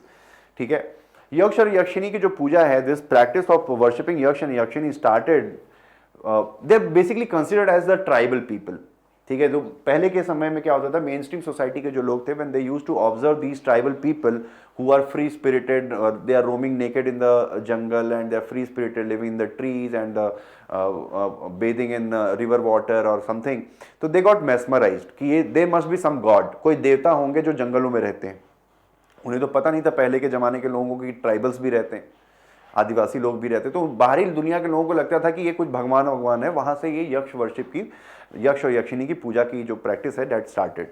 ठीक है, and generally they are considered as the symbol of nature and the preserver of nature and resources also. ठीक है, सो ये जो लास्ट स्टेटमेंट है, fourth statement, that is wrong. In Jainism, Yakshinis are discarded by each Tirthankara. नहीं, Yaksh and Yakshinis are venerated in all these three religions. With reference to comparison between Congress and Muslim League, consider the following statement. They both believe that Indians should have a greater role in governance. Yes, सबको चाहिए था. They both supported the principle of separate electorate. No, Congress did not support. ठीक है, when separate electorate was introduced in 1909 in Minto-Morley Reform, Government of India Act 1909, तो Indian National Congress was against it but Muslim League supported it. But in 1916 Lucknow pact, मजबूरी में फिर Indian National Congress ने भी separate electorate को मान लिया basically. ठीक है, next question 33, which of the following statement is the correct reason for the growth of militant nationalism during 1905 and 1909? So that time various militant nationalist organization like Abhinay Bharat was started by Vinayat Damodar Savarkar. Then Anushilan Samiti was also started. ठीक है, and some militant activities like Chapekar brothers, they assassinated district magistrate called Rand. ठीक है, फिर उसके अलावा चापेकर, उसके अलावा फिर खुदीराम बोस और प्रफुल्ल चाकी करके थे, दे थ्रू बॉम्ब ऑन जज कॉल्ड किंग फोर्ड। ठीक है, तो ऐसा these revolutionary activities were taking place. So dissatisfaction arouse due to Montford reform, तो ये तो हुआ नहीं क्योंकि मॉन्टेग-चेम्सफोर्ड रिफॉर्म आया कब, 1919 में, तो this statement is wrong. Increase in number of educated people, ये सही होगा। External international events like Russian revolution, that happened 1917, तो ये भी गलत हो गया। ग्रोथ इन सोशलिस्ट आइडियोलॉजीज, तो सोशलिस्ट आइडियोलॉजीज का ग्रोथ 1917 के बाद ही हुआ, आफ्टर रशियन रिवोल्यूशन। ठीक है, जिसको अक्टूबर रिवोल्यूशन कहते हैं, उसके बाद ही सोशलिस्ट आइडियोलॉजी इंडिया में फ्रीडम फाइटर्स को और जितने भी लीडर्स थे वो इंस्पायर होना शुरू हुए। ठीक है, तो ये है। Next, which of the following statement regarding the consequences of civil disobedience movement is correct? So government property was destroyed at large level, नहीं, ऐसा नहीं हुआ था। That happened in non cooperation movement, not in civil disobedience. It evoked massive participation of big industries, ये भी नहीं हुआ था। There was a loss of income to the government, yes, people were not paying taxes. ठीक है, people were not paying taxes, they were not buying any foreign cloth और foreign product, that's why that led to huge economic loss to the government. The British decided to exclude Indians from the future constitutional development. No, that is not right. After this civil disobedience movement, generally the government का जो ये था say था कि try to include more and more Indians into the affairs of the government. उसी के बाद आप देखोगे कि जितने भी वेवेल प्लान है, चाहे क्रिप्स मिशन है, चाहे 1935 का भी एक्ट ले लो, क्रिप्स मिशन है, फिर कैबिनेट मिशन है, इंडियन इंडिपेंडेंस जो मिशन है, जो भी जितने भी लॉज और things were passed, that was gradually aiming at one thing, that is to provide, to give Indians more autonomy and constitutional development in India. Next is, which of the following statement regarding the ideological difference and similarities between Gandhi and Bose is correct? Very nice question. Both believed in the importance of taking right means to achieve ends. Nahi. See, Gandhi ji was a believer of means and continuum. ठीक है? If you want to achieve good, then the means adopted to achieve that good thing should also be good, should also be just, ethical. ठीक है? But Subhash Chandra Bose had different ideology. In order to gain in order to gain a rightful end या ethical end या ethical goal प्राप्त करने के लिए unethical तरीका भी अपनाया जा सकता है. That's why he tried to join hands with Nazi Germany. Hitler के साथ भी वो मिले so that he could, with the help of Hitler, with the help of Germany, he could free India. ठीक है, he could free India. लेकिन आप देखोगे गांधी जी ने कभी ये नहीं किया. चौरी चौरा इंसिडेंस जब हुआ तो वायलेंस हुई, तो फिर non cooperation movement was withdrawn bye Mahatma Gandhi. Both did not believe in parliamentary democracy. Yes, Gandhi ji was a believer of village republic, and Subhash Chandra Bose was believer of constitutional dictatorship, something like that. जैसा कि देश, मतलब उनको लगता था सुभाष चंद्र बोस को कि India is not mature enough, Indian voters are not mature enough to vote right government. That's why initially after independence some kind of constitutional monarchical style or sometime मतलब जैसा कि चाइना या रशिया में जो सिस्टम होता है उसी तरीके का एक pseudo democratic organization or some kind we can say more benign form of dictatorship should be there. ठीक है, till the time Indians become literate and they are in the position to choose and decide what is right or wrong for them. ठीक है, both believe that religion had an important place in public life. नहीं, गांधी जी को लगता था religion had politics and religion are inseparable, ये गांधी जी ने बोला था. पर सुभाष चंद्र बोस पूरा ही स्टेट और चर्च जिसको कहते हैं पूरा वो सेकुलर मॉडल होना चाहिए किसी भी सरकार का. That was the case. Both did not want a centralized industrial economy for India. ये भी गलत है. गांधी जी देखो, गांधी जी तो विलेज ये कॉटेज इंडस्ट्री के फेवर में थे. Not mass production but production by the masses. That was the view of Mahatma Gandhi. But Subhash Chandra Bose centralized economy चाहते थे where big public sector enterprises and socialist model of economy should be there. That was the basically say of view of Subhash Chandra Bose. ठीक है, बड़ी industry जैसा China और Russia में होता था, because Subhash Chandra Bose was basically left leaning communist kind of ideology उनकी थी सुभाष चंद्र बोस की. So he wanted a big industrial setup जैसा PSUs ऐसा कुछ. Next, with reference to society of Indus Valley civilization, consider the following statements. They worship the fertility of women as a divine phenomena. Yes, mother nature की जो terracotta की मूर्ति है, mother nature, that is actually a symbol of fertility. People of Indus Valley civilization had knowledge of चौसर-like game. Yes, एक पूरा board मिला है जिसमें चौसर खेला जाता था. बेसिकली कुछ लोग कहते हैं शतरंज जैसा या चौसर जैसा था कुछ भी. तो इंडस वैली सिविलाइजेशन के लोग बेसिकली इंडोर गेम्स काफ़ी खेलते थे. ठीक है, इंडोर गेम्स काफ़ी खेलते थे, अनलाइक आर्यंस जो कि आउटडोर गेम्स खेलते थे, शिकार खेलना या लाइक हॉर्स रेसिंग और chariot racing. People of Indus valley civilisation they preferred indoor activities, dance, music और some indoor activities. Both man and women use to grow long hair. हाँ, दोनों के ही बड़े बड़े बाल होते थे. ठीक है. In context of Buddhism, which of the following pairs are correctly matched? तो प्रतिमोक्ष, उपोसत और समता. ठीक है, प्रतिमोक्ष वो है कि जो भी मंक्स और नन रहते हैं, ठीक है, जो भी मंक्स और नन हैं in the Buddhist Sangha, they have to follow certain code of conduct. So that is called प्रतिमोक्ष.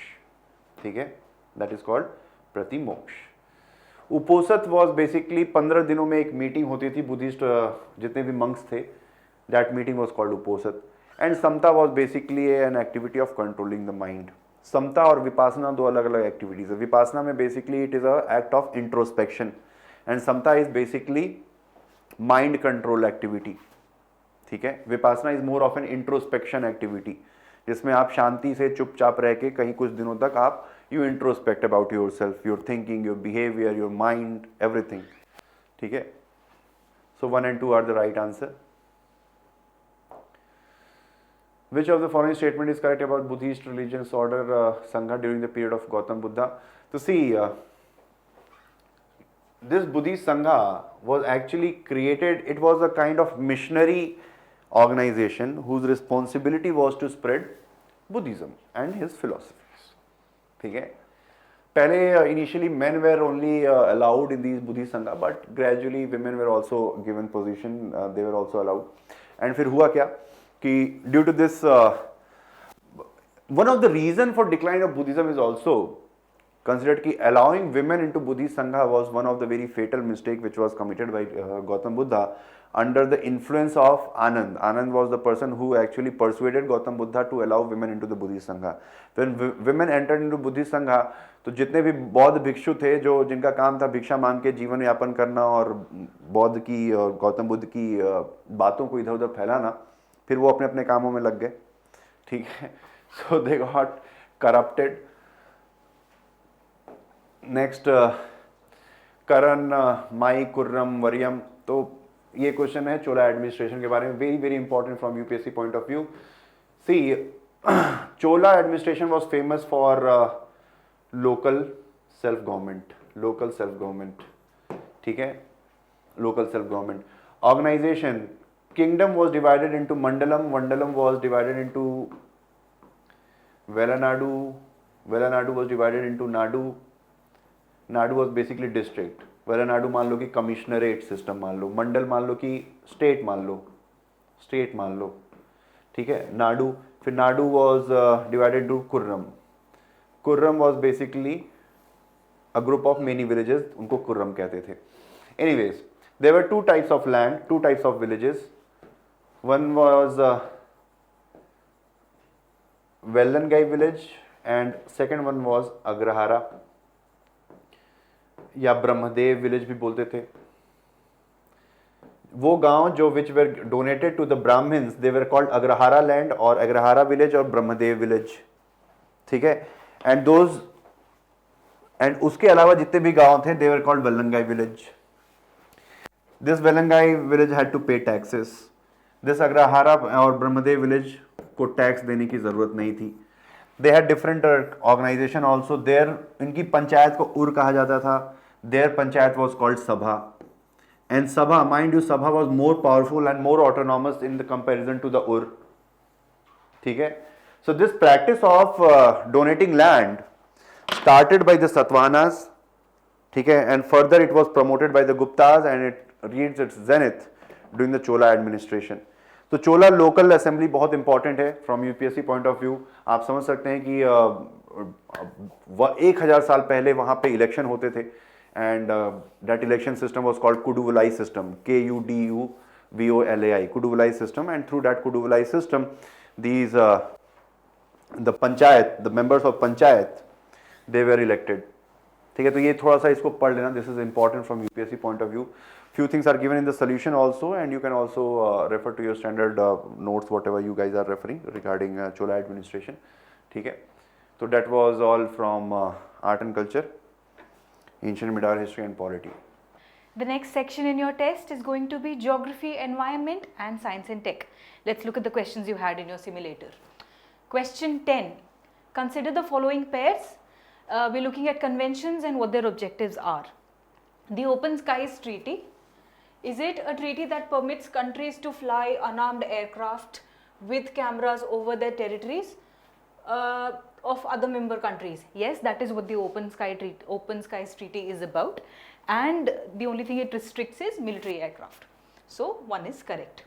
Then we're talking about the Edison Alliance, and it says that its objective is to reduce and eventually replace fossil fuel usage. Well, no, Edison Alliance is about essential digital infrastructure. That's why it's called Edison. So 2 is wrong. As soon as you know that the second option is wrong, you can eliminate certain options. You can eliminate C. Now we're talking about the Atlantic Charter. The Atlantic Charter's objective was to set out the common goals for the world after the Second World War. Now this is true. The two countries on both sides of the Atlantic, America and England, their heads came together, Roosevelt and Churchill, and they signed the Atlantic Charter. So 3 is correct. And the last thing that we have, the convention that we have, is the Better Than Cash Alliance. The objective is to promote and seek legitimacy of cryptocurrency. No, the objective is to promote digital currency and digital payments. So 4 is wrong. The correct options are 1 and 3 only. Therefore, your answer becomes B. right? We'll move on to the next question. Which of the following statements correctly describes brain disorder aphasia, recently seen in the news? Why was it in the news? Because Bruce Willis has the disease. Okay, what does it do? It is a disorder that is caused due to damage in part of the brain which is responsible for language. That is true. Aphasia means parts of the brain are out of phase, which means that language processing, which takes a lot of brain power, is not able to operate correctly. Anyway, we'll look at the other statements also. We do know that A is correct. What is the most common and fastest growing form of dementia that slowly destroys memory and thinking skills? That is Alzheimer's. And of course, if it's the most common and fastest growing disease, you'll know the name. That's why Alzheimer's is a name which is quite famous, and you would know. What is the type of brain cancer in which cancerous cells are spread to the brain from a tumor located elsewhere? There are two types of cancers. You have primary cancer, which is formed in the place, the tumor is formed in the place where it is found, and the secondary cancer, which is also called when cancer metastasizes. That is when a cancer which was found in one place of your body travels to another place and then inflicts damage. So, of course, brain disorder aphasia is not a type of cancer. Is it a brain disorder that leads to difficulty in walking, movement and coordination? The brain disorder that creates a problem in walking, movement, coordination and your body, control over your body is what? Parkinson's.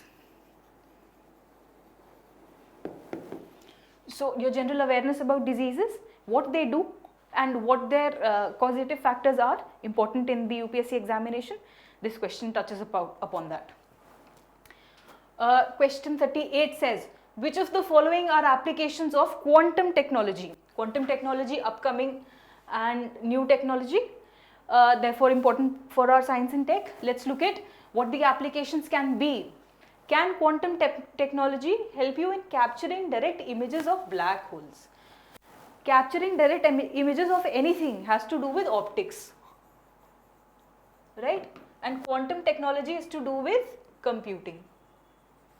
So, the most that you can do with quantum technology towards black holes and their images is to run simulations and do math, complex math. You can't take direct images with computers, just with the computing technology. So, one is wrong.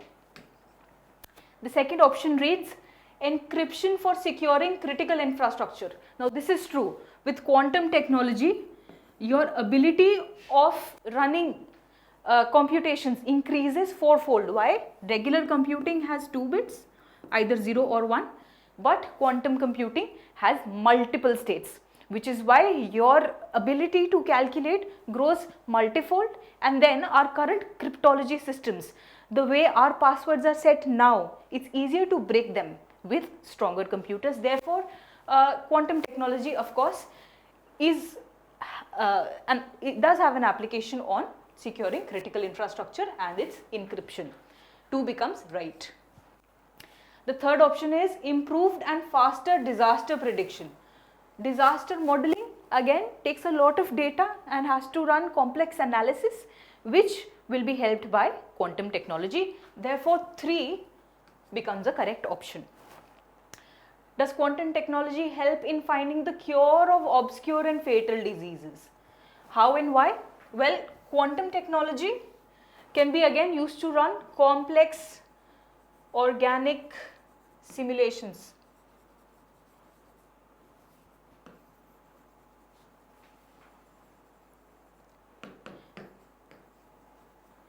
And that can be helped in modeling drug response, in trials and in how single organisms behave also. Therefore, finding cure of obscure and fatal diseases including the vectors? Yes. Can it help in creating artificial organs for transplantation? Now again, we have to remember that quantum technology is a field of computing. How does it go into manufacture of organics? That is not possible. Therefore, our correct options are 2, 3 and 4. Our answer becomes B.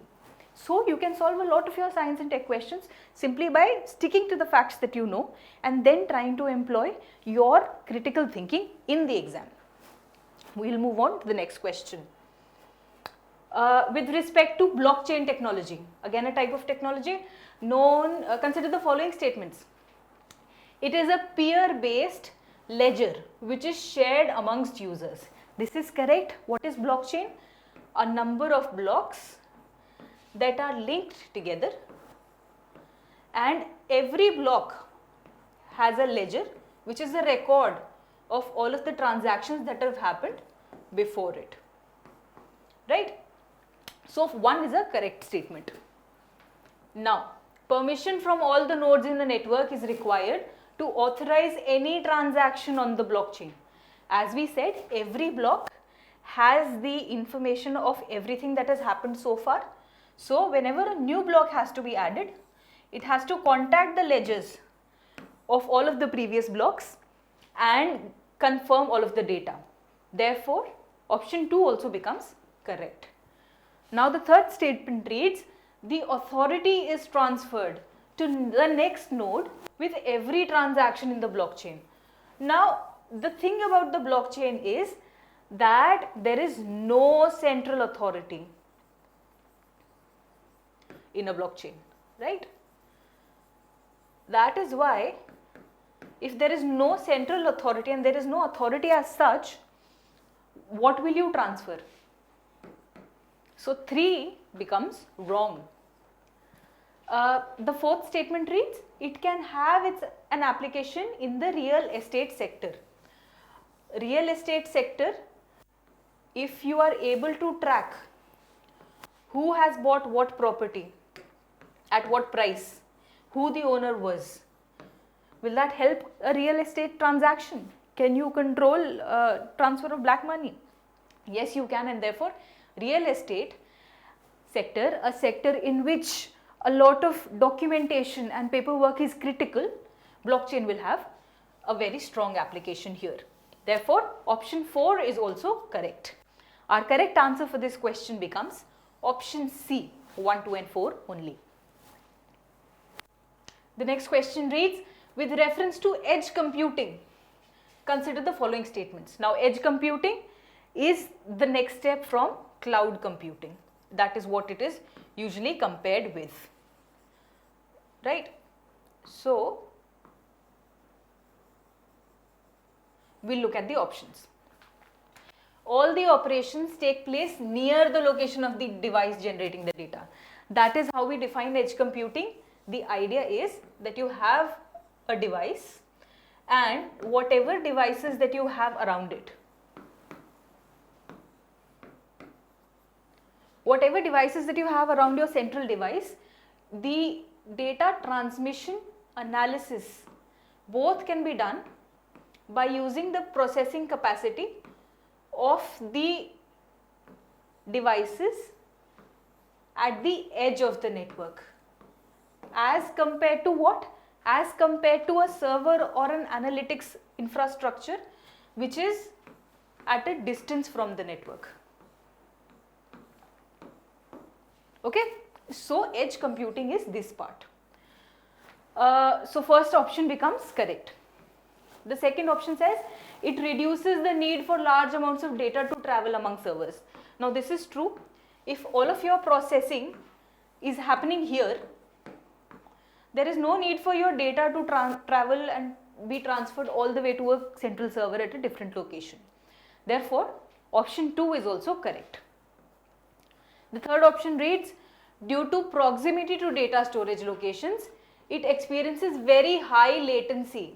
Now, latency keeps coming up in a lot of different questions, and especially in respect to your questions and topics of 5G. So, you have to remember that latency means data being late, which means slow speeds. So, edge computing will of course give you a faster speed and not a slower speed. That is why it is not going to be high latency, it is going to be low latency. Therefore, 3 is wrong. Our correct answer becomes A, 1 and 2 only. The next question 41 reads, with reference to reverse osmosis filters, consider the following statements. It filters out calcium, zinc, magnesium, which are essential salts needed by the body. Now this is true. Reverse osmosis works in what principle? You have a membrane separating two regions, high concentration and low concentration. Concentration of what? Salts. Yes. Now what happens is the normal osmosis process takes place wherein solvent, that is water, moves from an area of low concentration to high concentration, and you get medium or an equilibrium in both of these sectors. What happens in reverse osmosis is you provide external pressure and then water moves from the region of high concentration to low concentration and you get pure water here, right, and salty water here. Therefore, all of the salts of calcium, zinc, magnesium, they are all filtered out during RO process. Now, does an RO system use activated carbon components such as charcoal and carbon black to filter the water? Yes, this is correct. In our residential and commercial RO filters, you have a pre-filtration system in which you have a unit wherein there is carbon inside, water goes in, and then there is a process called carbon surface adsorption process by which certain impurities are filtered out before your water goes into the main RO unit. Therefore, the RO system does use an activated carbon chamber. So 2 is also correct. Now, the government has banned the installation of RO filters in areas where total dissolved salts, TDS, is how much? Below 5000 milligrams per liter. Now you have to see, look at this limit, 5000 milligrams. That means 5 grams of salt. 5000 and milli is divided by 1000. Yes, 10 ki power minus 3. Therefore, it means 5 grams of salt in a liter of water. If you put 5 grams of salt, which is almost 1 teaspoon, in a liter of water, you will be able to taste it salty. So it can't be this limit. The actual limit is 500 milligrams. And the government is banning it. Why? Because of redundancy of pure water. When you apply reverse osmosis to some water which does not have too much salt already, it can go below the limits which are good for human health. Anyhow, so 3 is wrong. There is also environmental considerations here, over purifying water and generating very salty water, which is the refuse that comes out. Anyhow, the 4th statement reads, RO filters are not very useful in filtering out organic material like bacteria. Now think, is a single bacterium smaller than a calcium ion or a zinc ion? We are talking about atoms here and comparing it to bacterium. A bacteria would have to be larger, and therefore the RO system will be able to filter out bacteria. So 4 also becomes wrong. Our correct options are only 1 and 2, and the answer becomes A, the answer to question 41. We move on. Consider the following pairs. Assisted reproductive technology. Why are we talking about this? Because a new bill has been introduced, ART Bill 2021. What is the technology and how it works? Yes, in vitro fertilization. What is in vitro? There are two things. There is either in vivo. Vivo means life, which is inside an organism which is already living, and in vitro means in the lab, right? So in vitro fertilization does what? Retrieving the eggs from the woman and then fertilizing them with sperm in a lab. So this is correct. In vitro fertilization, also called test tube babies. The second option reads intrauterine insemination, which means intra means inside, uterine means in the uterus, and insemination means the process of fertilization. So does it match with the description? fertilizing the egg inside the woman's uterus? Of course, it does match. Intracytoplasmic sperm injection is the process, and does it match? Intra means again inside, cytoplasmic means in the cytoplasm of the egg, and sperm injection again is the fertilization process. The description reads removing one or more of the eggs from the woman's body and transferring back with a mature egg with healthy sperm. So yes, it does match. You take the egg out, you fertilize it and then put it back. So all three are correct. Our correct option becomes D. Question 43. Which of the following is the correct objective of Project Netra? All of these acronyms, I suggest you remember the full form. It stands for something like, and you don't even have to remember the entire name. The full form of Netra has something to do with Network for Tracking and Analysis of what? Of space objects. Now let's go try matching it with the options. Project Netra does what? Does it keep a lookout for high energy objects in the universe? Could be, but we're looking at space objects. Does it safeguard India's satellites in low Earth orbits by detecting space debris? Yes, that is correct. To provide timely information about tropical cyclones. No, we are looking for space objects and not wind movements. Does it explore information about potentially habitable exoplanets? No, we are just looking for objects in space in the lower Earth orbit. Therefore, the correct option becomes B. The next question reads, with reference to the impact of microplastics in human body, consider the following statements. Do they permanently reside in the body?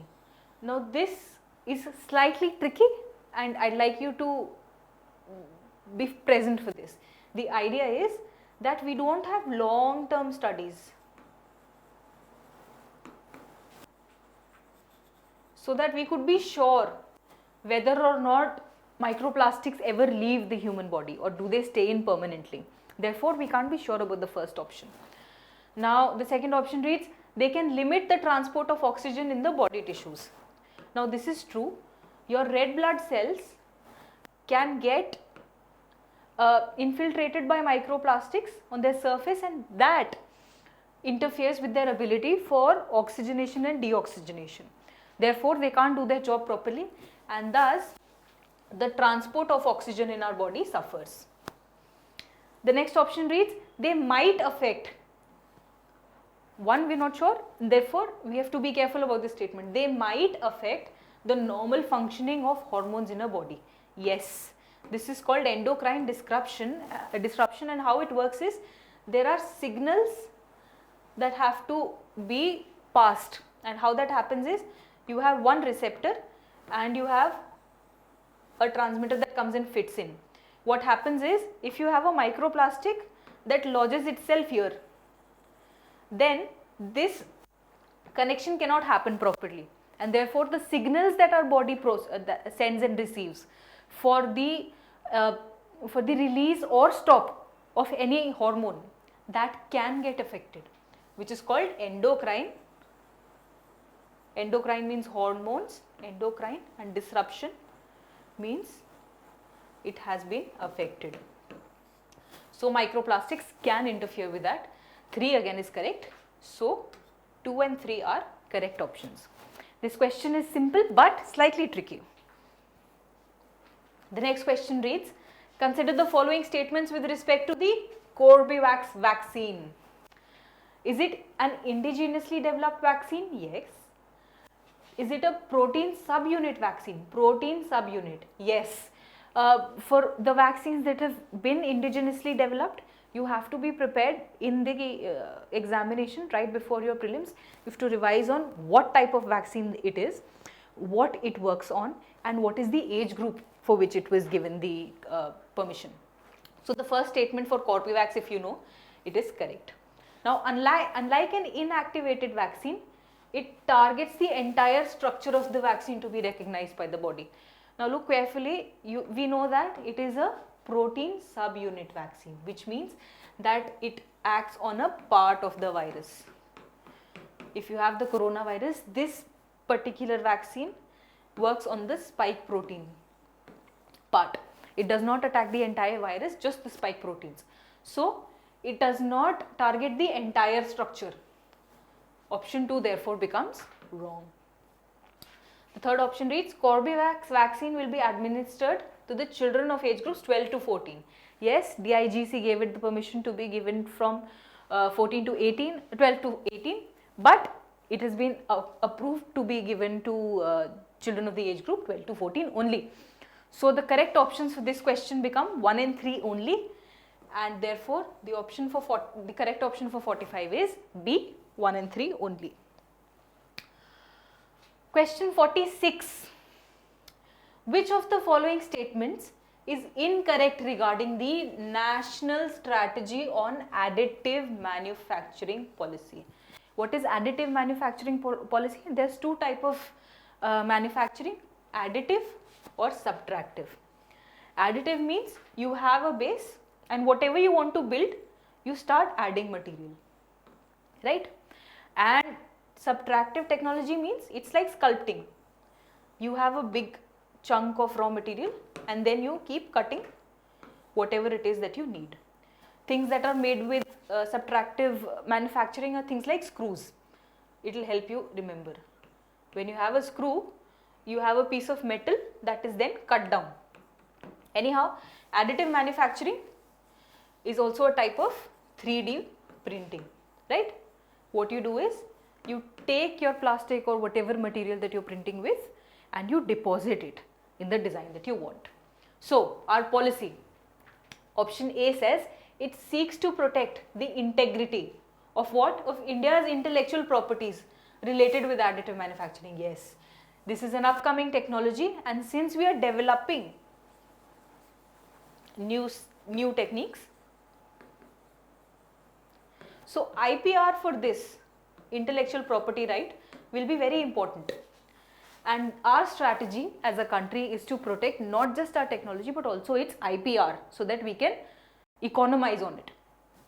So option 1 is correct and we are looking for incorrect here. Okay. The policy aims to achieve 50% of global additive manufacturing market share in the next 3 years. Imagine, it is an upcoming technology, and can we become market leaders in 3 years only?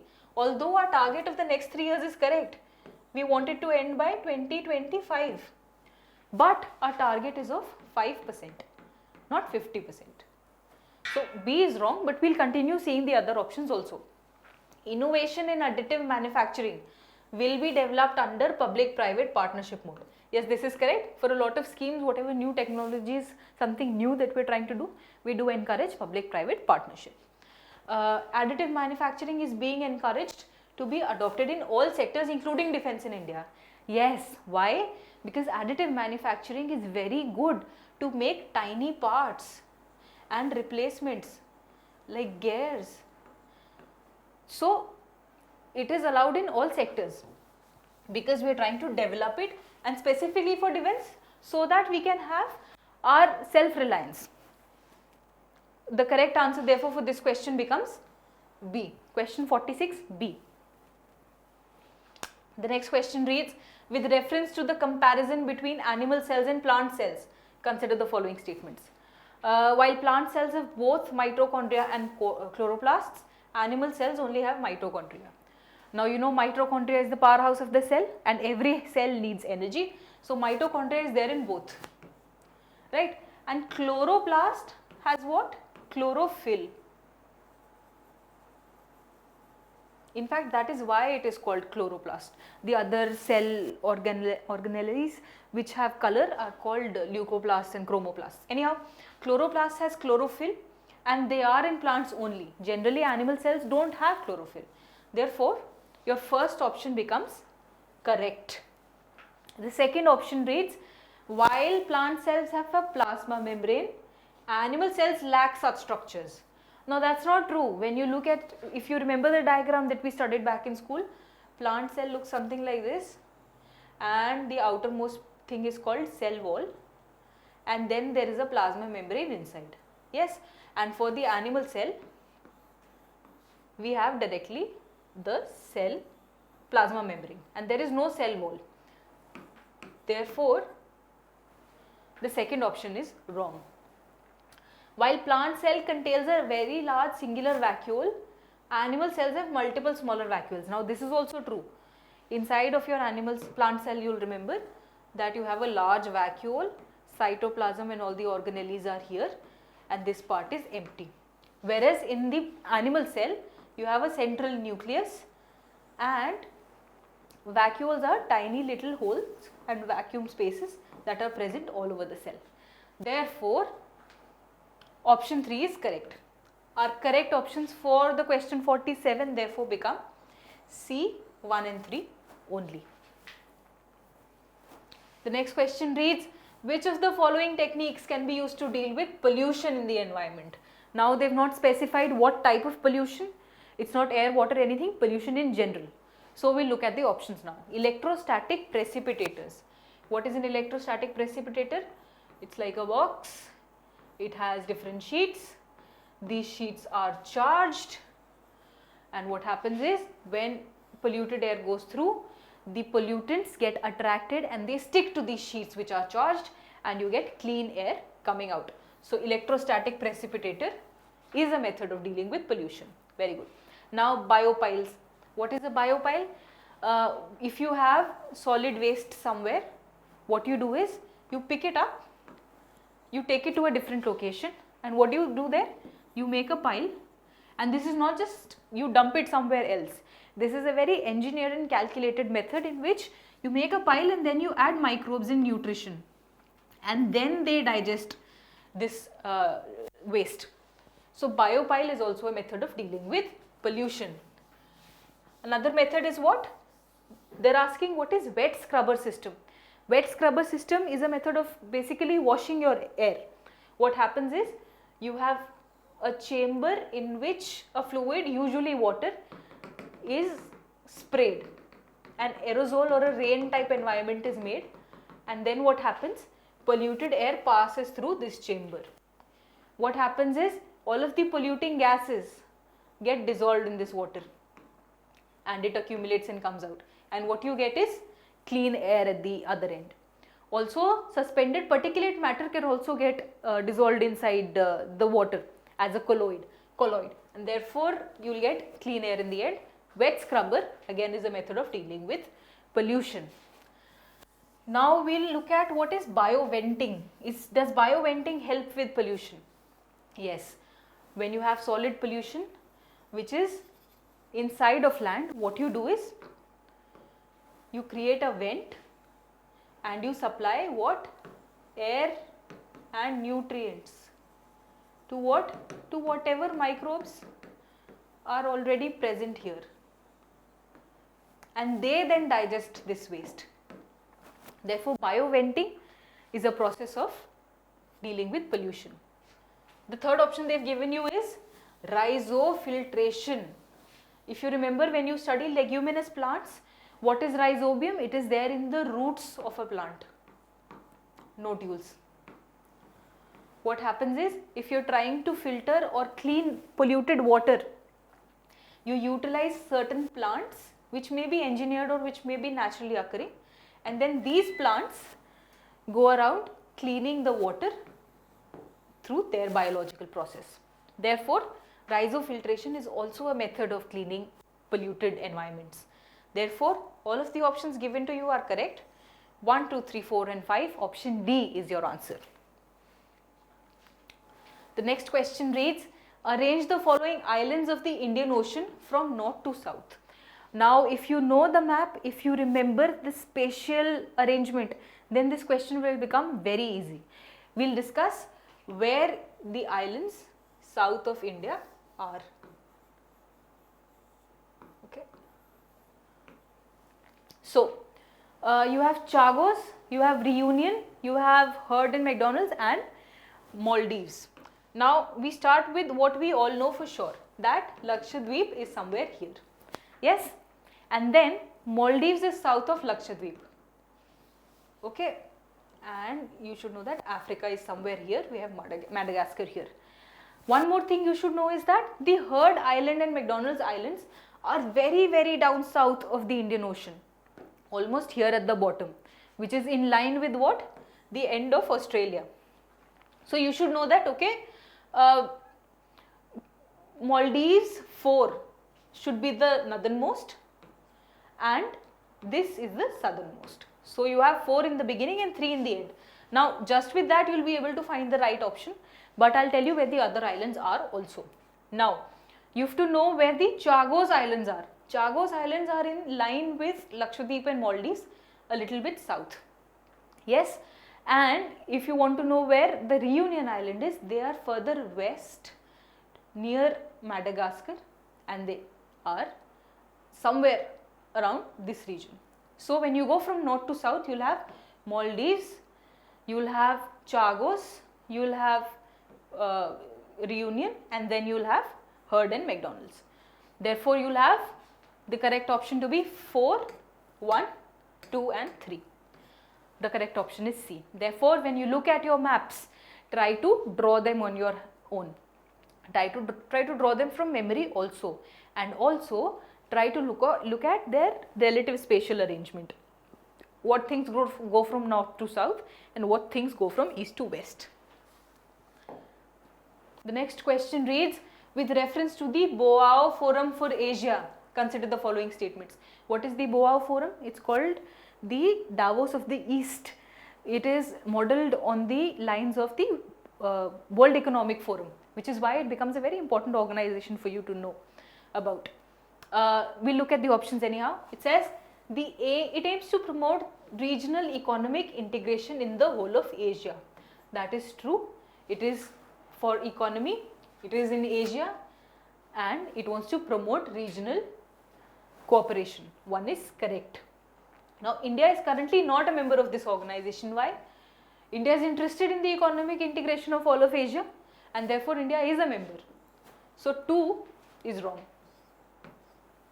Now the headquarters of Boao Forum of Asia is currently situated in China. Yes, because Boao is a place in China. So 3 is correct. If you know your factuals, you will be able to answer these questions.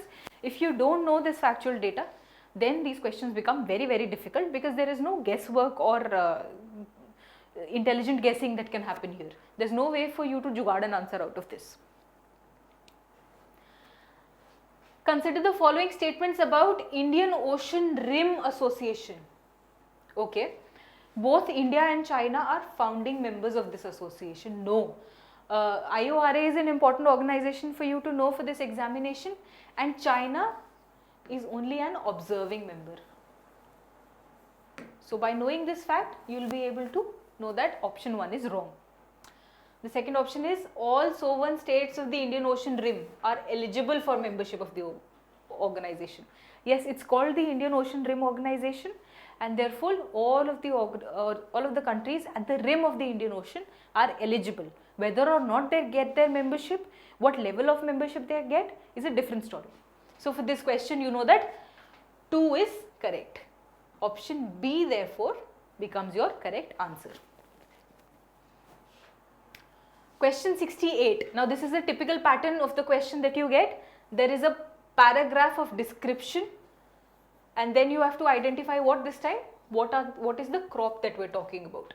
They'll ask you this question about crops, they'll ask you this question about climatic regions, of a river, of a wildlife sanctuary, of a special animal, anything. So you have to be careful about descriptions. Now we'll read the description very carefully and keep eliminating whatever option we find does not match. The options are cotton, sugarcane, jute and rubber. Okay. Now this crop is an equatorial crop, which means it is a tropical crop. All of these crops are both tropical, subtropical. So we can't really do much with this information, we move on. But under special conditions, it is also grown in tropical and subtropical areas. Okay, all 4 can be. Now, it requires moist and humid climate with a rainfall of more than 200 centimeters. Now if you remember your crops, you'll know right from this 200 centimeter rainfall that it can't be cotton or sugarcane. Both of these need at max 100 centimeter of rain, right? So you can eliminate A and B. Now we left with jute and rubber. They are both tropical, they both need a lot of rain. Now what else?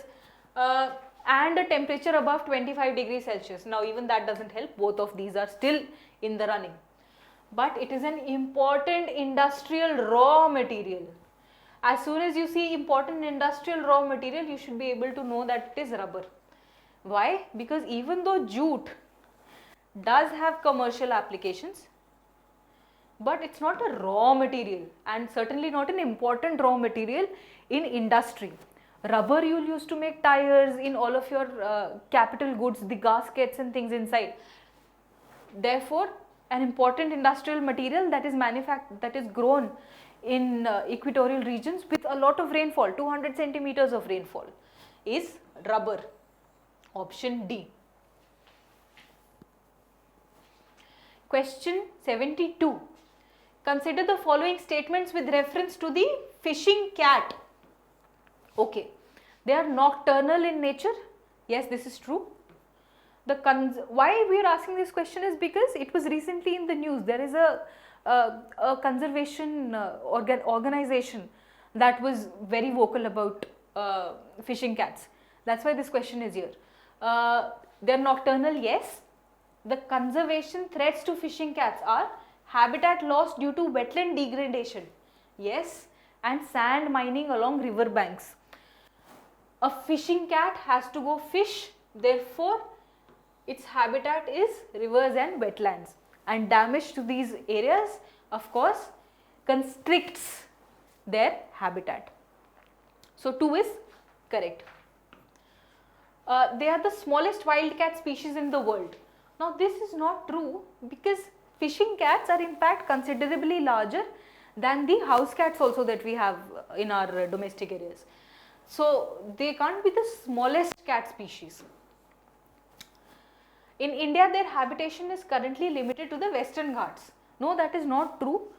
Fishing cats can be found in areas where there is a lot of water and rain and marshy lands. And where do we have marshy areas in our country? In the Western Ghats, yes, because there is a lot of rain that comes in here, southwest monsoon. In the Sundarbans, yes, the largest delta of the world, a very, very marshy place, very good for a fishing cat. And also in the foothills of the Himalayas. Why? What do we study in the foothills of the Himalayas? We study that there is a Terai region which has a lot of wet, marshy, mulchy area which is very good as a habitat for the fishing cat. Therefore, option 4 becomes wrong. The only correct options in this question are 1 and 2 and our answer is A, 1 and 2 only.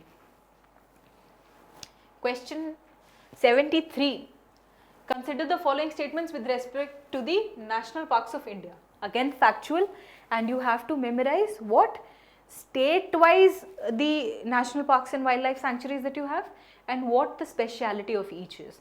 If you completely hone down on these facts, this type of question will be very easy for you, and then it becomes a low-hanging fruit, which means your 2 marks for such questions are confirmed if once you remember these facts. We look at the question now. The Rayamona National Park, it was in the news recently, is bounded by the Teesta River along the Assam-Arunachal Pradesh border. Now, our awareness of the northeast region can be very, very fruitful in questions such as this. If you know that this wildlife sanctuary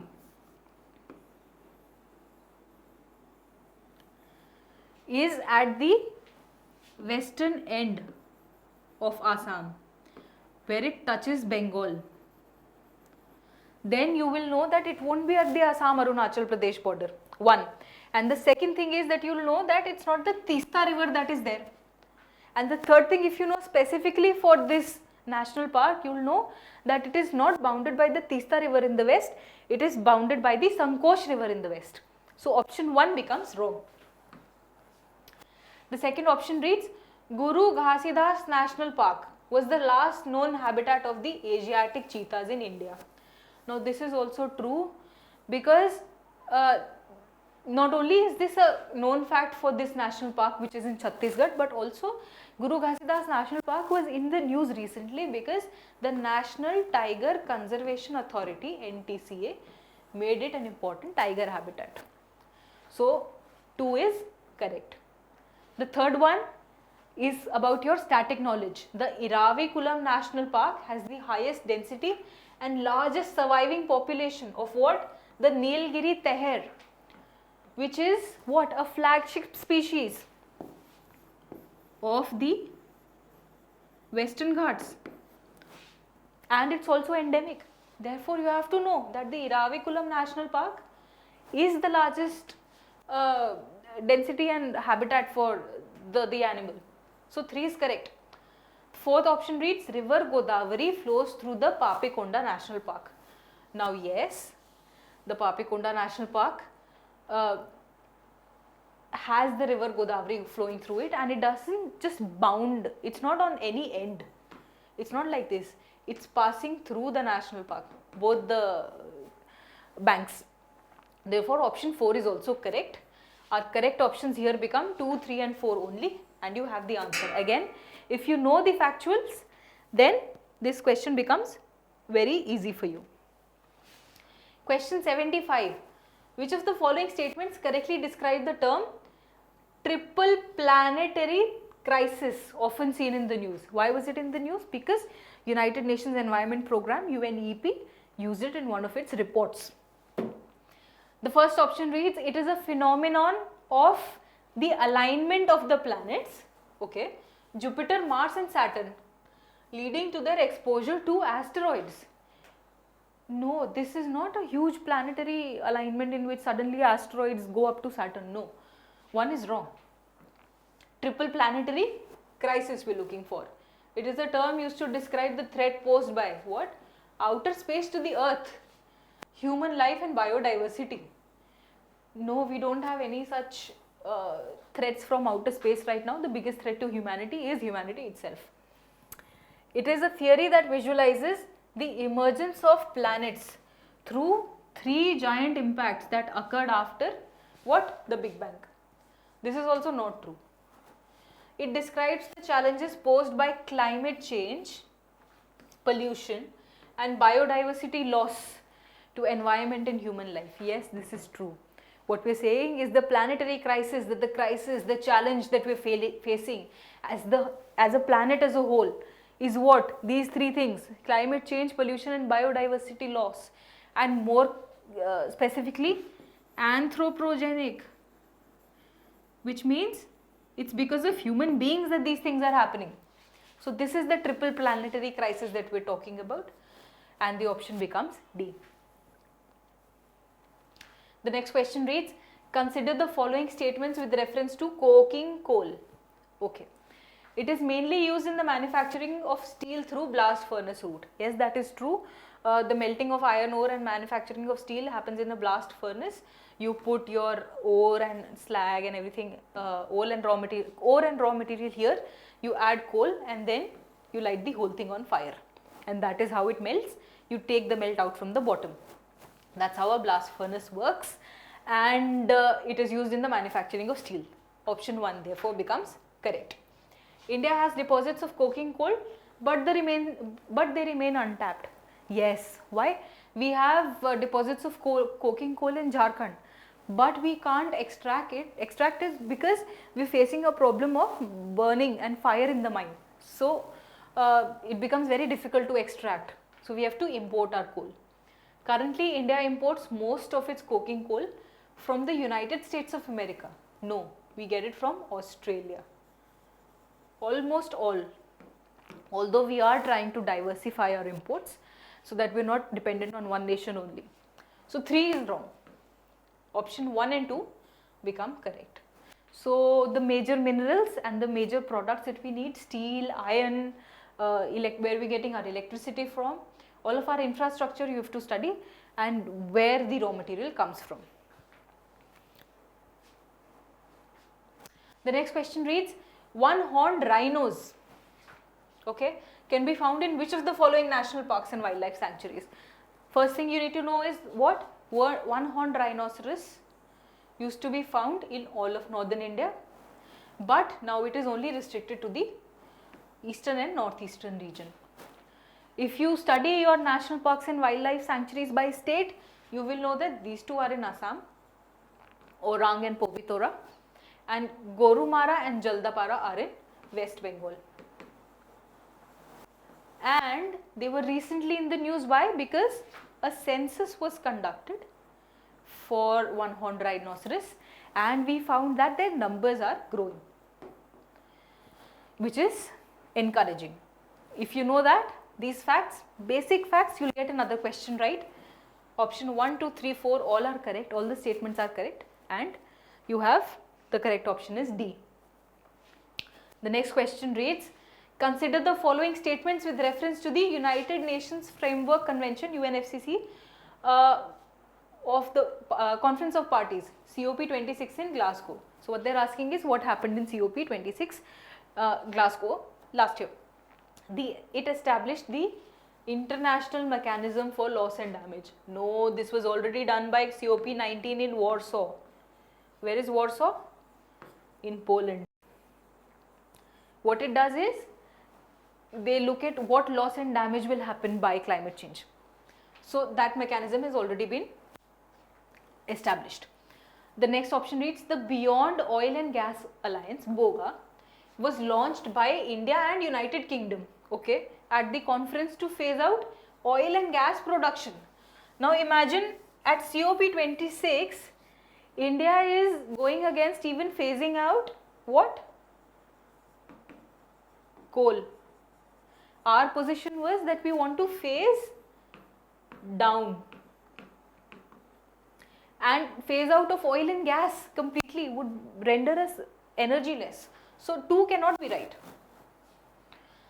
And the third option is, the Glasgow Climate Pact was adopted as a non-legally binding agreement to limit global warming to 1.5 degrees above pre-industrial levels, which is what? A reiteration of the Paris Climate Agreement.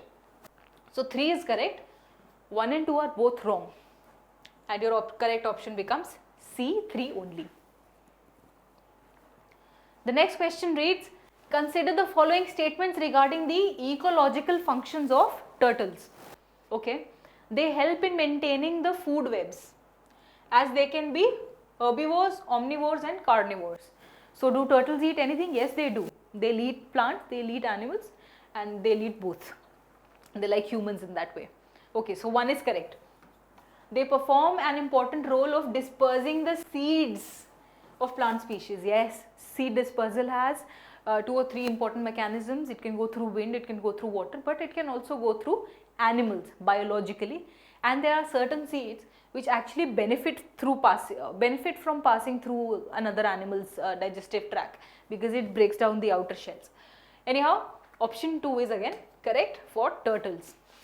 They consume fish carcasses, which means dead bodies, thus reducing harmful effects of flesh decomposition on water quality, which means they will feed on dead animals also, which is correct.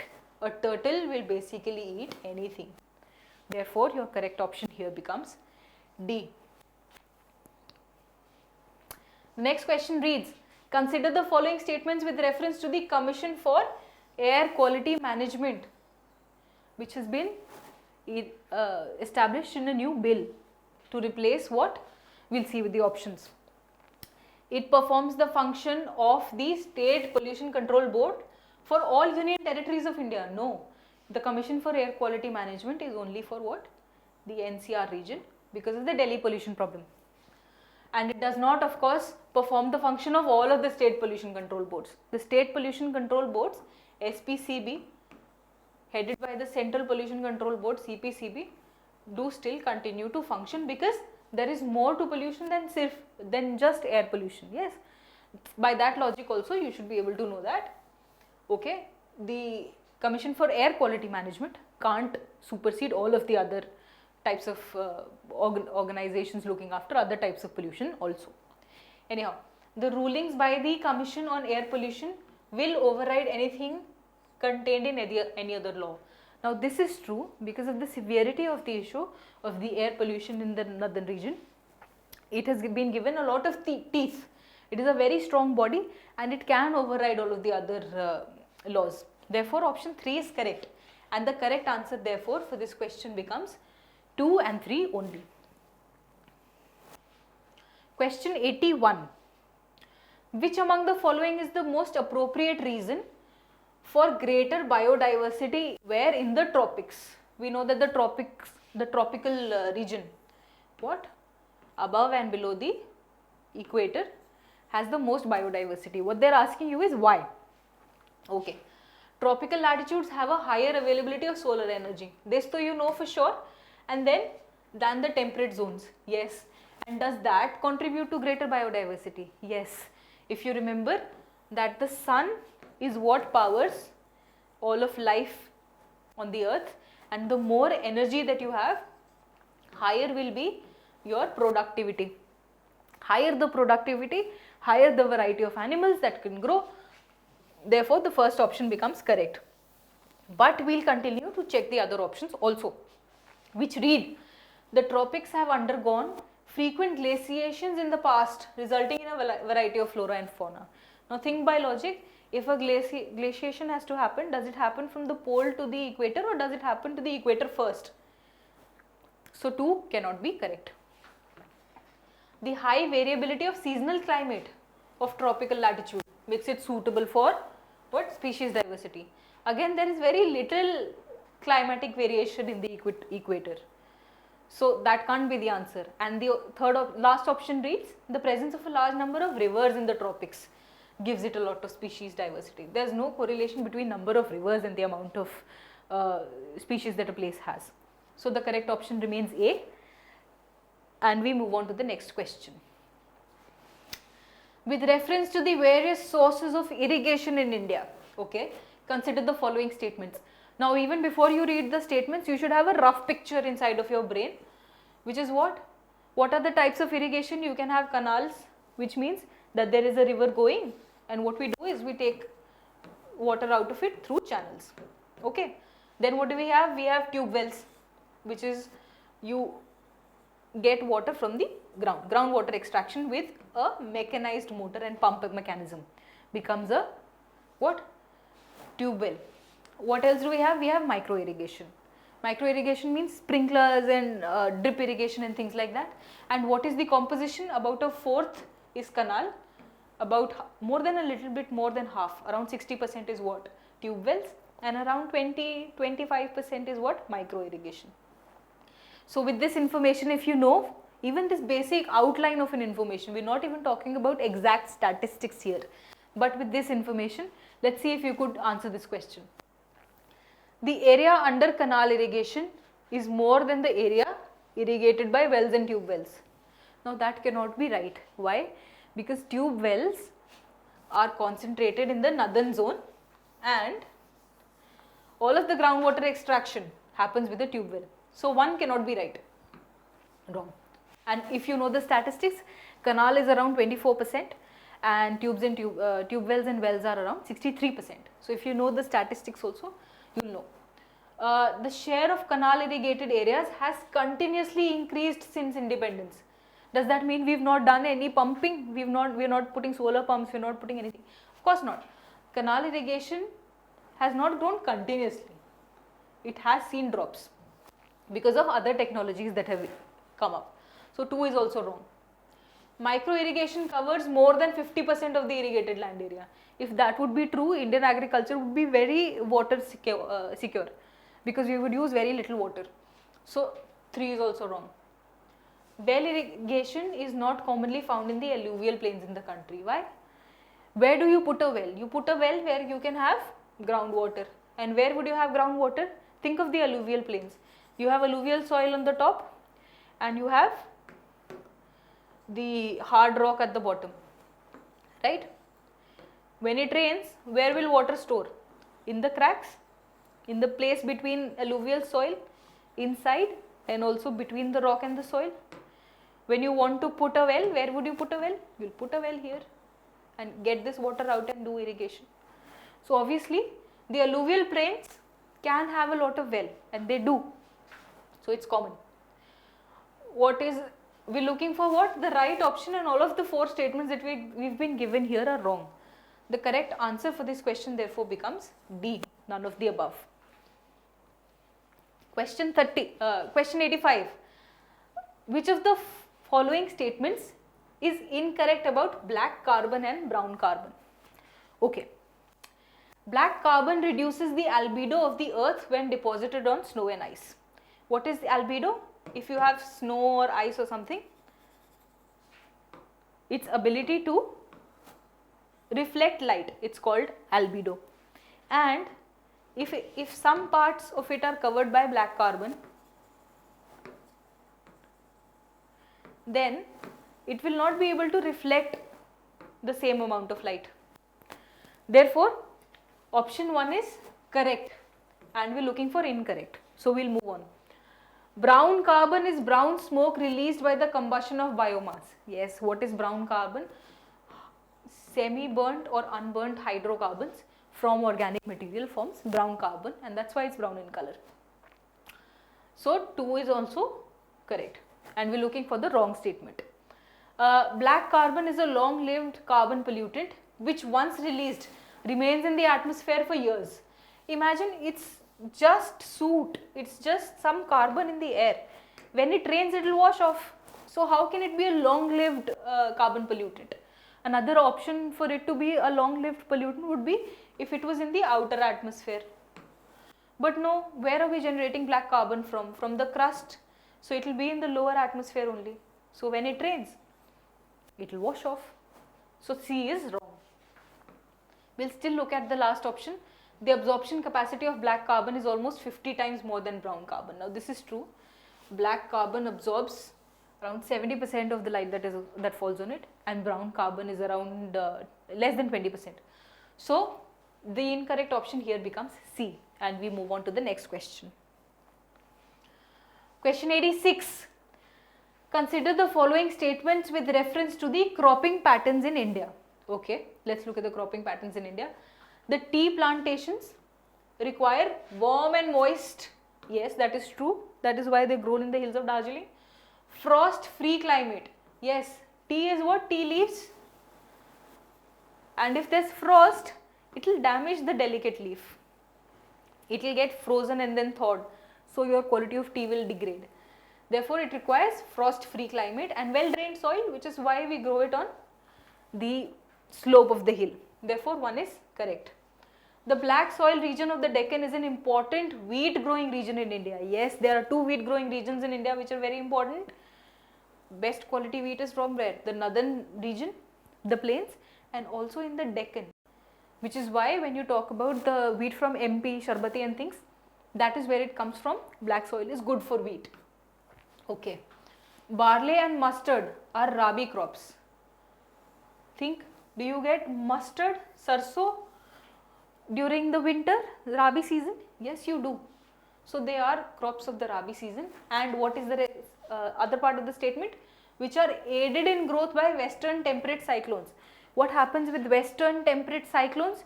You get rain shower when? In the winter. And of course, winter, summer, all of these seasons, we are talking about the northern hemisphere, the northern part of the country.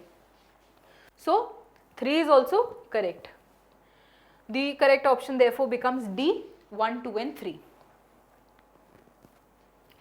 Our next question reads, which among the following are considered as native crops of India? Which of these crops actually originated in our country?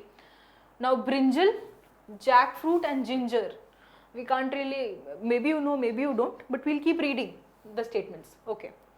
We don't know about brinjal, jackfruit and ginger, and we'll continue reading. Potato. Potato is from where? South America. This you should know. It came to India much later when the Europeans came in. So we didn't have potato in our ancient history. We used to use other starchy roots that were available in the country. Potato is not from India. Ginger, okay, we don't know. And chilies. Chilies are again from South America and greatly cultivated where? Mexico. If you know about the restaurant called Chipotle, that's why it's called Chipotle, because of the chili Chipotle, and it's from Mexico, that is why. So anyhow, South America is where you get chilies from. So option C also has chilies, this can't be. Brinjal and jackfruit. Bell peppers again are not from India, they are also from South America, and the idea is that they are called black pepper, bell pepper. Why? Because when Columbus went to America looking for the Indians, he saw something that resembled a pepper, he was looking for pepper and he called it pepper. The same way as he called the people living there Indians, they are Native Americans, but he named them what he was looking for. And now I'll tell you that brinjal, jackfruit and ginger are all vegetables of Indian origin. So our correct answer becomes A, and it would do you good to remember this, that these are vegetables right from India. Question 88. Consider the following statements with reference to emerging technology of satellite internet. Okay. Satellite internet allows users to connect to the internet beamed from space onto what? A dish antenna. So you have a dish and a satellite. Satellite will send signals for internet and then you can have it. Why are they asking this question? Because Starlink was in the news. Unlike satellite TV, satellite internet connection is not interrupted by weather conditions. Why? If there is a cloud interrupting your data transmission, will it not hamper your internet if it's coming from space? Of course it will. So 2 is wrong, 1 is correct, and our correct option becomes A, 1 only. Question 89. Consider the following statements with reference to the changing trends in agriculture, in agricultural production in India. What are the trends? The number of people out of total working population, okay, engaged in agriculture has reduced from 70% in 1950s to 50% presently. Now this is a factoid that you know, you memorize this for writing in introductions of your answers also, that half of the population of India is engaged in agriculture. So therefore you know this fact, 1 is correct. The net sown area in India has been consistently increasing since independence till now. This would have been the case if we are only targeting agricultural growth. Instead, we also had phases wherein we pushed for industrial growth, the secondary sector. And during that time, which was that time? After liberalization or during liberalization also. Then manufacturing grew and the net sown area was not always in a growing trend. It can degrow also. Therefore, 2 becomes wrong. Wheat production in India overtook total rice production in volume after the Green Revolution in 1960s. Now, this is not true. Rice is always more in India. Our production of rice always overtakes that of India, of wheat. Therefore, option 3 becomes wrong. The next option says the current share of agriculture in GDP is less than half compared to that in the 1950s. Now this is correct. In the 1950s we had 51% of share of agriculture and now we are only at around 19%, so around 20%, which is less than half. Therefore option 4 is correct. The only statements correct here are 1 and 4 and your answer becomes A, 1 and 4 only. Question 90. Consider the following statements regarding the Ramsar Convention on Wetlands. Ramsar Convention everybody studies and let's see if you can answer this question. I hope it's a low hanging fruit for you. It is the only global treaty that focuses specifically on wetlands. Yes, that is true. As per the convention, only natural wetlands can be selected as Ramsar sites. No, you can have man-made, you can have artificial wetlands. All are eligible to be included in the Ramsar list. So 2 becomes wrong. Recently, the Khijda Bird Sanctuary of Gujarat has been designated as the wetland of international importance. This is from your current affairs and it is true. This is a grassland. It is a wetland of saline nature, which is why it has been included in the international list. The maximum number of Ramsar sites in India is in Madhya Pradesh. No, maximum number is in UP, and maximum area of wetland in the Ramsar sites is in West Bengal.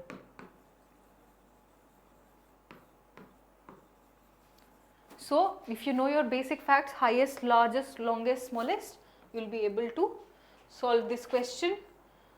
Therefore, 1 and 3 are correct, 2 and 4 are wrong. Your correct option becomes A, 1 and 3 only. Question 91. Consider the following statements with reference to mixed cropping and its impact. Can mixed cropping help in increasing soil fertility? Yes, that is the idea of doing mixed cropping, not just crop insurance. It improves soil fertility, and right when agriculture was discovered, the first revolution in agriculture that happened was when humanity discovered that growing legumes and grains together helps both of them grow well, right? And that happened. We have contention about where it happened first, but usually people agree that it is in the Americas, where they grew corn and beans together. Anyhow, it helps in increasing soil fertility, yes. It produces best results when there is minimal application of fertilizers. There is no talk of fertilizers in mixed cropping. You can mix whatever crops you want, and if you add fertilizers, it will help it in growing. It's not that there is a limit that the only fertilization and the only growth in productivity can happen in one way only. Therefore, 2 is wrong.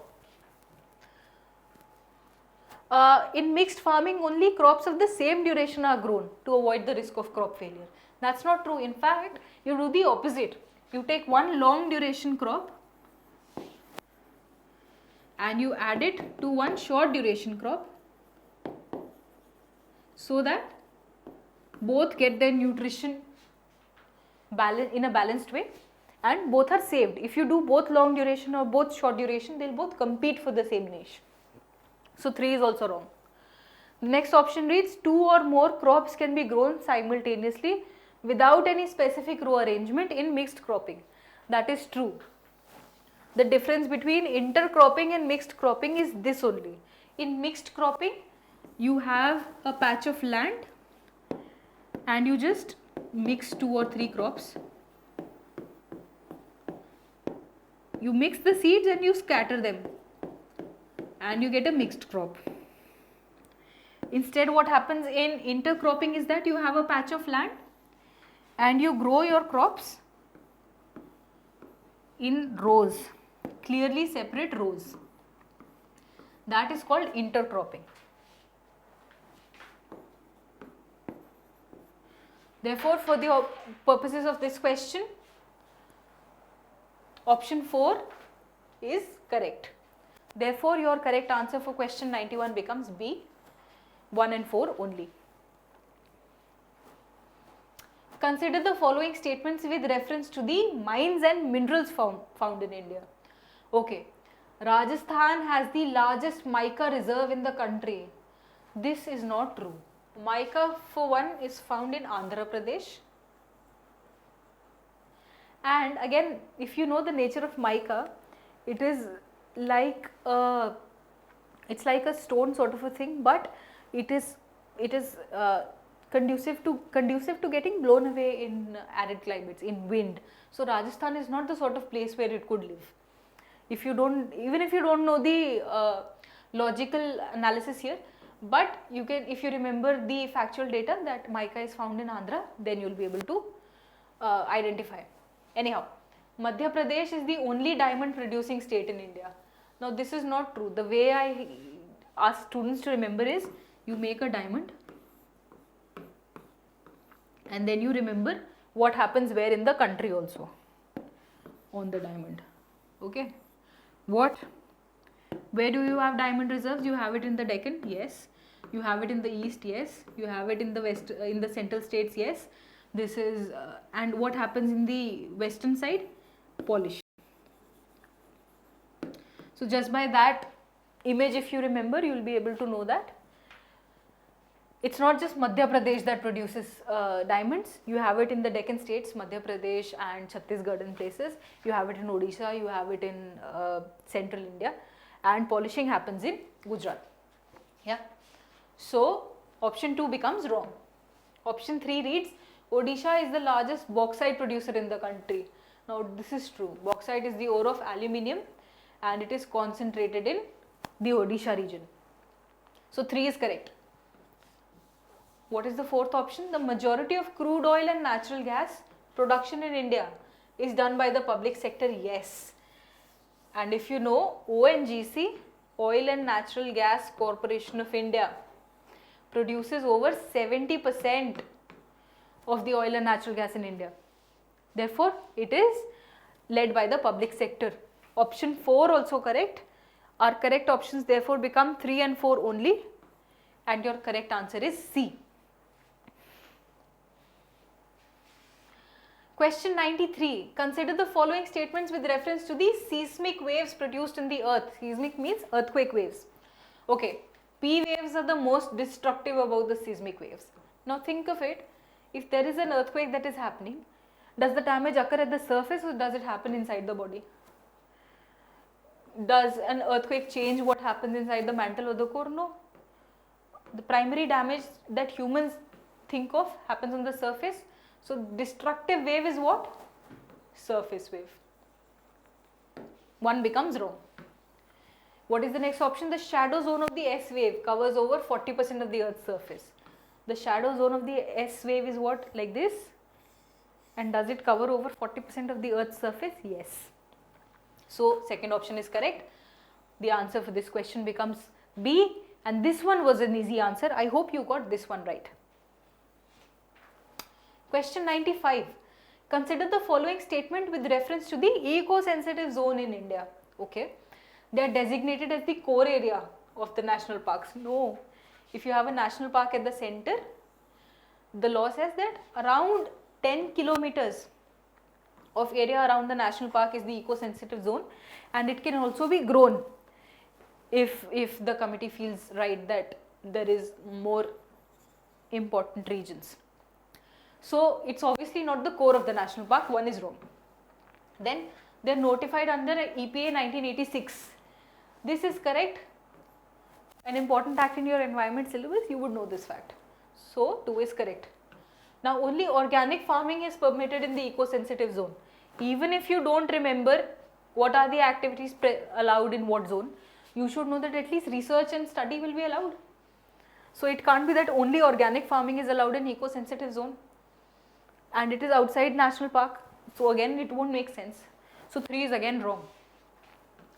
With this knowledge only you can tick the correct answer, which is 2 only, A for this question.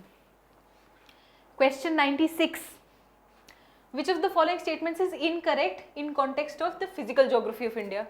This should be easy, let's see. There is no peak with an elevation of more than 3000 meters in the Western Ghats. We study all of the peaks and the highest and lowest mountains and things, but do we remember the height and altitude also? It's usually written in brackets after the name when you see it in your book. And even if you don't remember the exact height, you should at least remember that the highest peak in Western Ghats is what? Anaimudi. And it is not 3000, it is not even 2900, it is around 2600. So 1 is correct. What is the second statement? Ladakh is the only union territory in which cold desert is located. Now the cold desert is around here, and the bifurcation that happened is like this.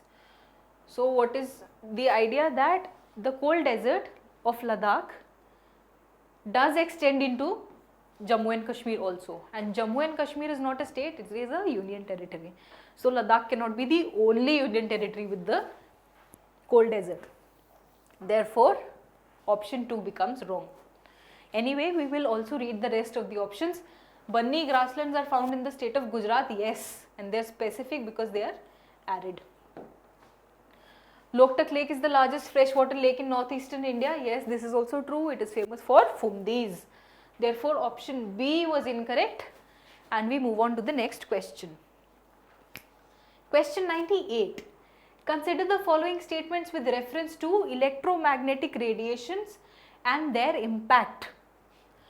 They include radio waves, yes, microwaves, yes, infrared, yes, and visible light. If you look at the EV spectrum, you have them arranged in their wavelengths and frequencies, and radio waves, gamma rays, X-rays, visible light, UV, IR, UV ultraviolet, IR, infrared, everything is there on the electromagnetic spectrum, and they all form electromagnetic radiations.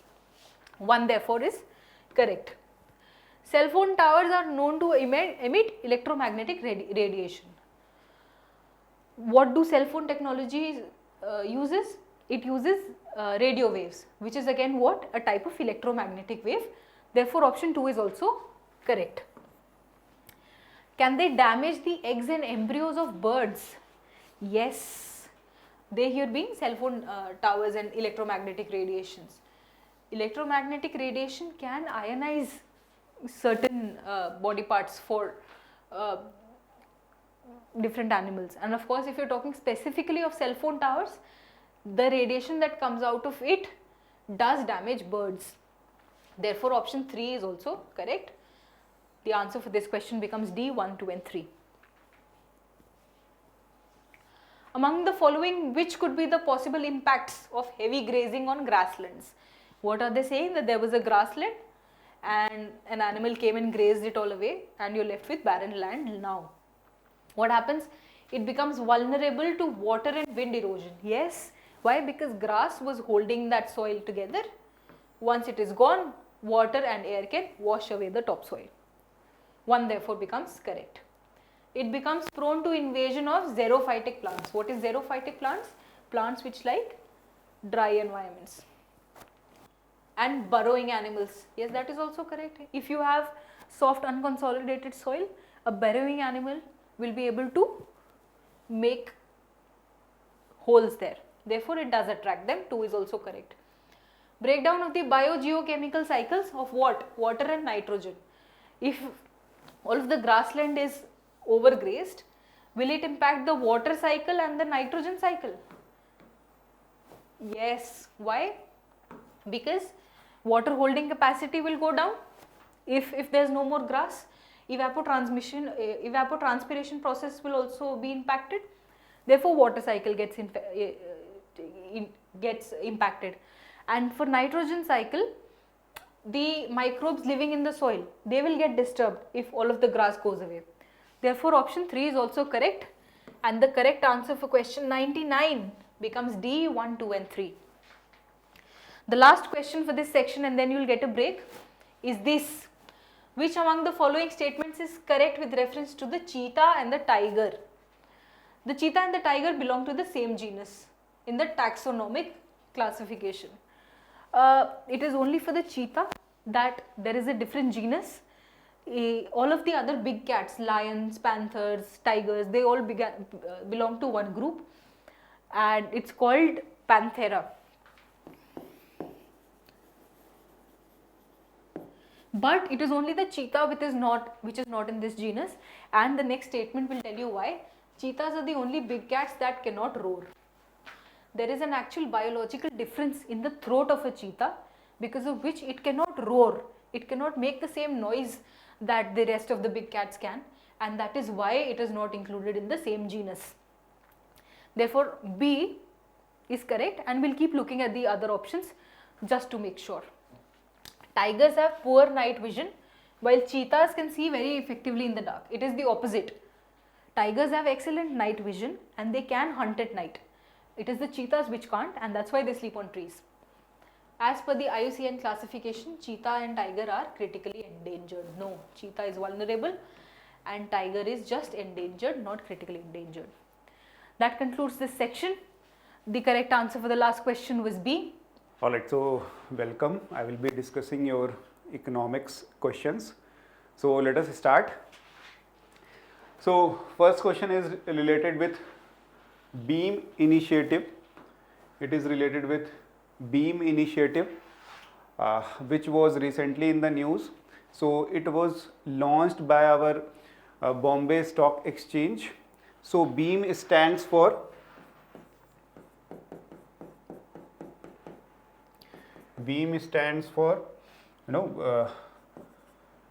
e-agriculture market. Alright, so it has been launched by our Bombay Stock Exchange to promote electronic spot trading, national level electronic spot trading in agriculture communities.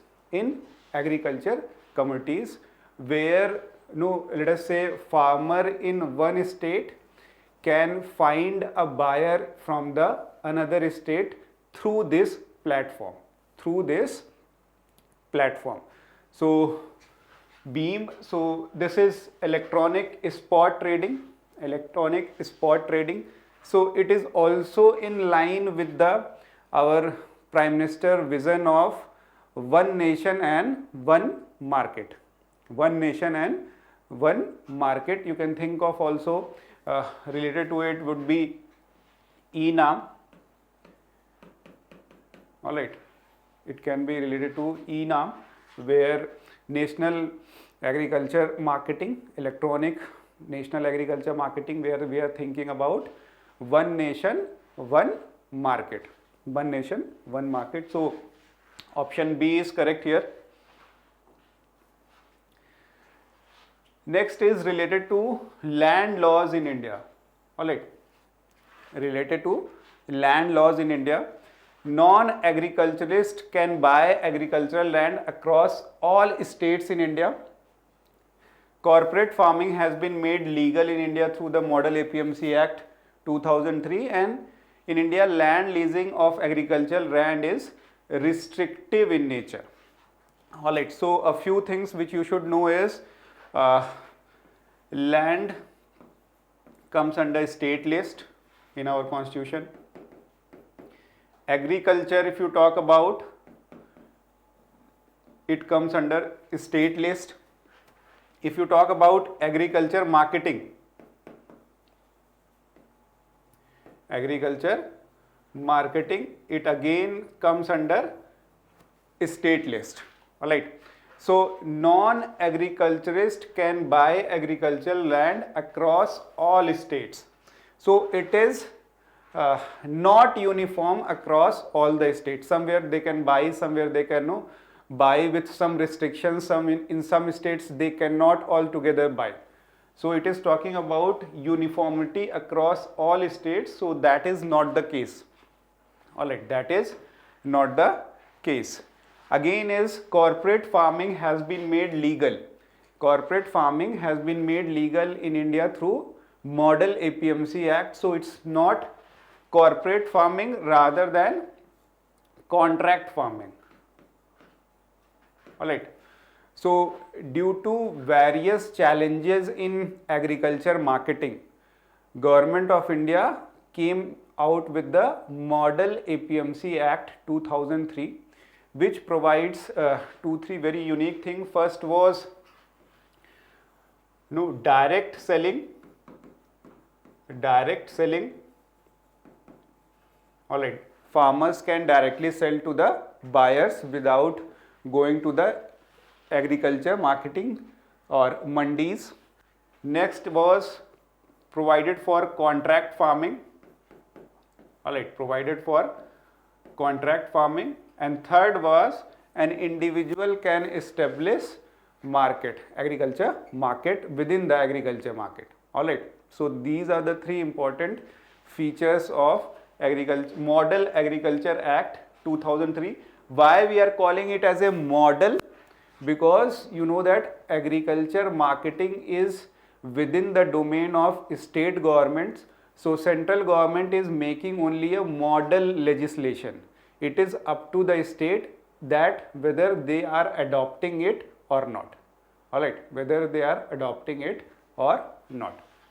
So contract farming in India, land leasing of agricultural land is restrictive in nature. So this is correct.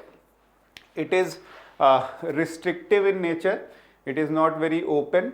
few things which you should know about land leasing would be that Niti Aayog established an expert committee on land leasing that was headed by T. Huck. Alright, expert committee on land leasing by Niti Aayog, that was the chairperson was T. Huck. Another thing which you should know is that Niti Aayog itself came out with the Model Land Leasing Act in 2016 based on this committee recommendation. Alright, so third is correct. We have only third one is correct. So option D is correct here. Option D is correct. With reference to Indian economy, what will be the impact of rising interest rate on prices of the bond? On prices of the bond. Alright. So few things which you should know here is, first is bond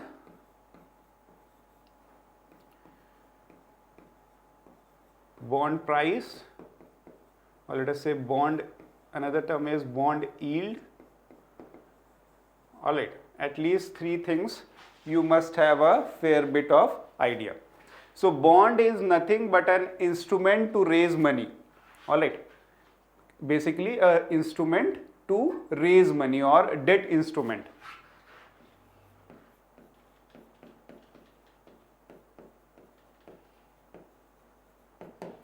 Or debt instrument. So bond issuer and bond holder. Alright, bond issuer would be debtor and bond holder, the person who is holding the bond, will be creditor. Alright, that is another one thing. Second thing is, if the issuing authority is government, it is usually called GSEC. It is usually called GSEC, and in US we call it as a treasury. Alright, so that is another thing. Second thing is, let us say, what do you mean by yield of the bond?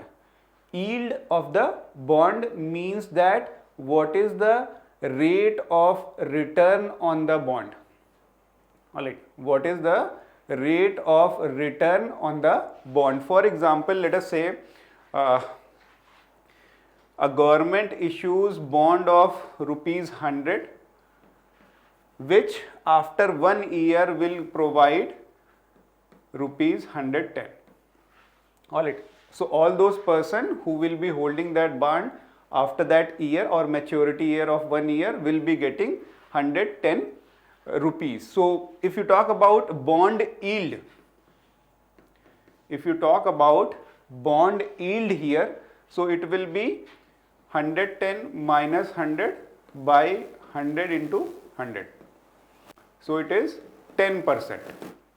So when from 100 we are getting 110. However, this bond yield is usually not constant and it fluctuates. Alright, it fluctuates basically depending upon the price of the bond at which it is selling.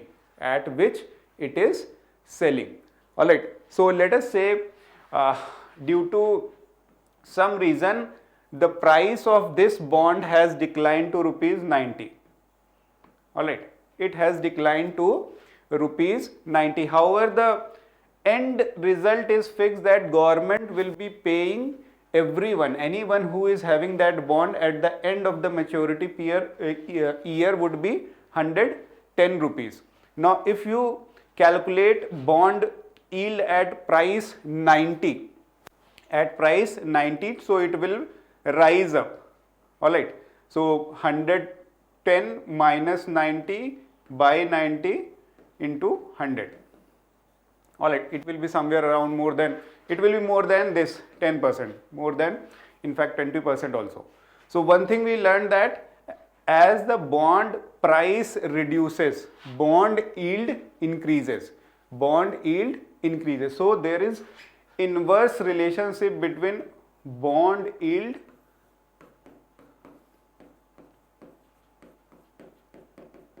so that is one thing which you should understand. Another thing is related to here. Alright, let us say government has issued a bond whose bond yield or rate of interest is, let us say, 5%. At this moment, government bond or bond is issued with rate of interest at 5%. Let us say after 6 months, government comes out with another bond which is providing rate of interest as 10%. That is what we are calling as interest rate has increased, rising interest rate. When interest rate has increased, the people demand for this bond which was originally there will decline, because they will be mostly concentrating on the bond with higher rate. Alright, so demand will decline. Demand will decline.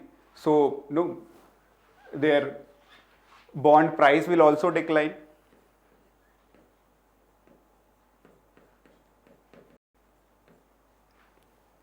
Alright, so that is why the A option, price of the bond may decrease with increasing interest rate. Alright, with increasing interest rate. So here option A is correct. Alright. So another is related to IPR. Alright, so intellectual property, creation of mind. Alright, anything which is creation of mind, let us say invention, any artistic and visual things, all those things. And if you are talking about IPR, so through laws we are make sure that the inventor or creator has the right over its invention. Alright, that is what we are calling as intellectual property right. And if you talk about types of IPR, and if you talk about types of IPR, this is important.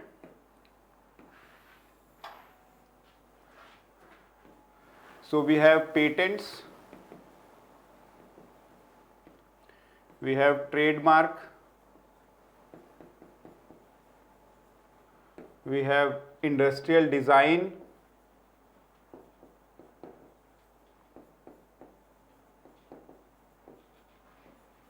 alright, we have geographical indications, then we have copyright, and then we have plant varieties. Alright, so if you are talking about types of IPR, these are the several types of IPR which are, we have Patent Act, we have Trademarks Act, we have Industrial Design Act, Geographical Indications Act. So all those are regulated by their respective acts. All those are regulated by their respective acts. So if the question comes that which of the following acts promotes IPR in India, so all those acts can be marked as an answer. Alright. Also you should remember that Biological Diversity Act, Biological Diversity Act 2002, it also promotes IPR. Alright. So these are the things which you should know. Then Copyright Act 1957 is implemented by a registrar of copyright that works under the Ministry of Culture. So IPR in India is mostly implemented by Ministry of Commerce. Ministry of Commerce. So first is not correct, it is Ministry of Commerce. Then Copyright Act covers original literary, artistic, musical and dramatic cinematography and sound recording works. So this is correct. This is covered by the copyright. It is the definition of Copyright Acts. Then it is talking about the recent amendment. So recent amendment to Copyright Act 1957 covers the copyright of an idea.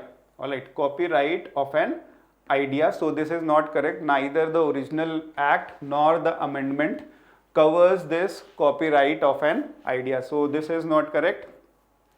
Fourth one is Copyright Act 1957 defines both the economic right as well as moral rights of the owner. So this is correct. It covers both economic and moral rights of the owner. Alright, so we have option statement 2 and 4. So option C is correct. Alright, option C is correct. Let us move on to the next. So with reference to urban cooperative banks, so if you talk about cooperatives,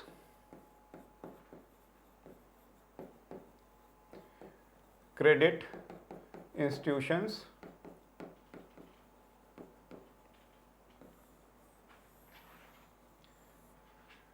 so we have two things. One is urban cooperative banks,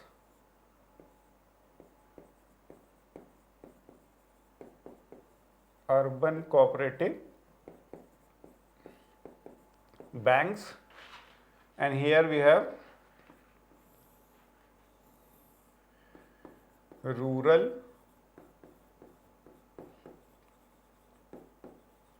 cooperative institutions.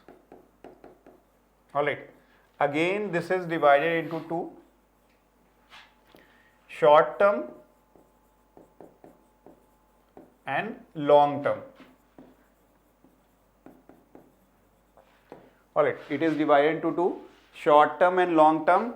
Under short term, we have three: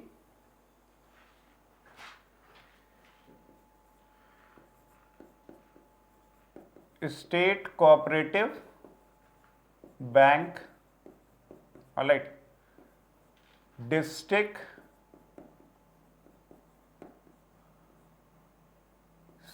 cooperative central bank,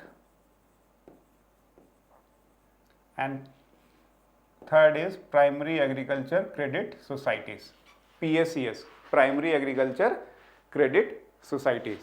If you talk about long term,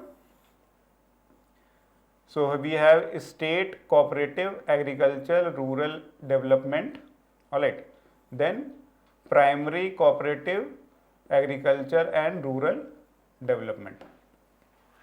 Alright, so this is the major thing about the major structure of cooperative credit institution in India. Alright, so if you think of which are called as banks or which cooperatives comes under the purview of Banking Regulation Act 1949. So urban cooperative bank, and in rural cooperative institution we have state cooperative bank and district cooperative bank. So only these three comes under the purview of Banking Regulation Act 1949, or in effect we can call them as bank. Alright, so they are registered and governed under the provision of Companies Act 2013. So urban cooperative bank, alright, urban cooperative banks, urban cooperative banks are the banks which are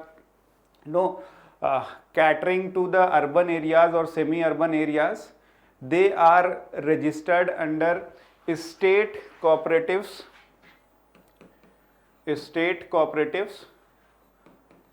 Society Act, or if urban cooperative banks have area that is within the two states or more than one states, so multi-state cooperative acts.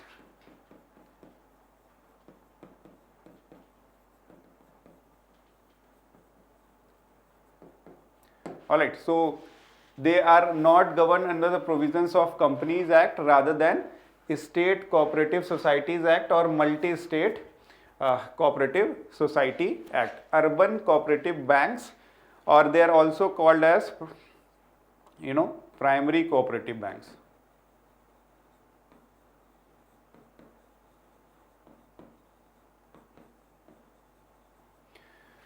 The Reserve Bank of India has been vested with powers to issue licenses to urban cooperative banks. Yes, this is correct.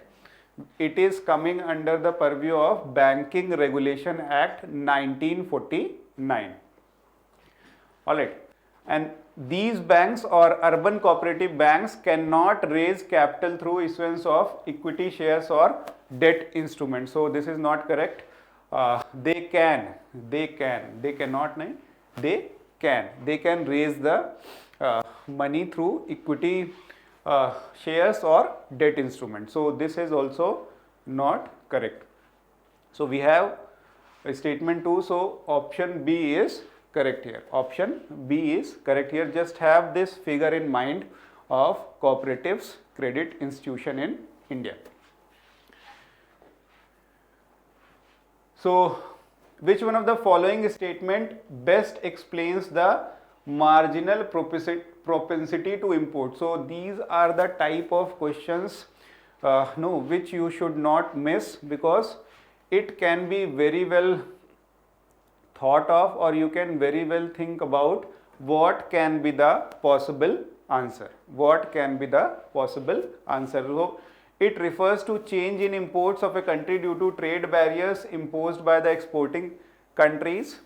Alright, it exhibits a country's threshold limit to which it can sustain the impact of disruptions in import, or it indicates the extent to which imports are subject to changes with changing disposable income, or it is a form of index that explains the performance of countries' import with respect to its GDP. Alright, so marginal propensity to import,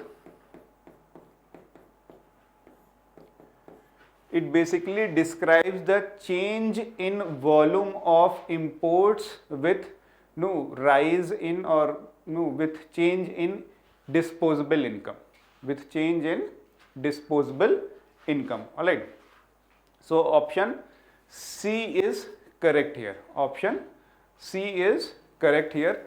For example, let us say if disposable income increases, it will lead to increase in aggregate demand, and this aggregate demand includes both the demand for goods which is manufactured within the country, or demand for goods which is manufactured outside the country, or for example increase the import also, because people will be demanding foreign made goods also.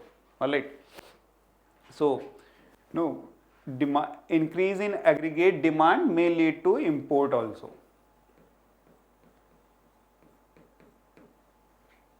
So it indicates the extent to which imports are subject to changes with change in disposable income. Alright, so let us move.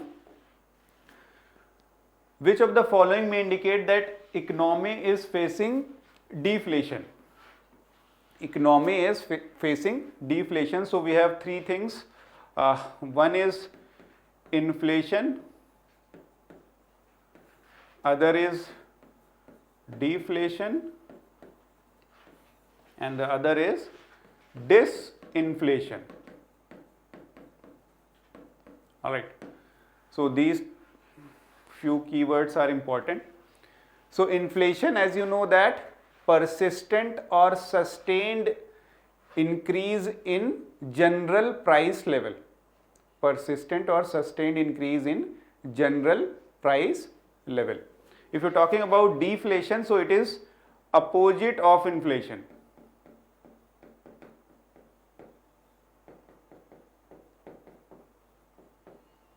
Alright, so here the prices of goods and services fall in prices of goods and services. Alright, so here if you talk about inflation rate, if you talk about rate of inflation, that would be negative. It would be less than 0. If you're talking about inflation rate in case of deflation, it would be negative. It would be negative. And if you're talking about disinflation, so it simply is slowing of inflation rate.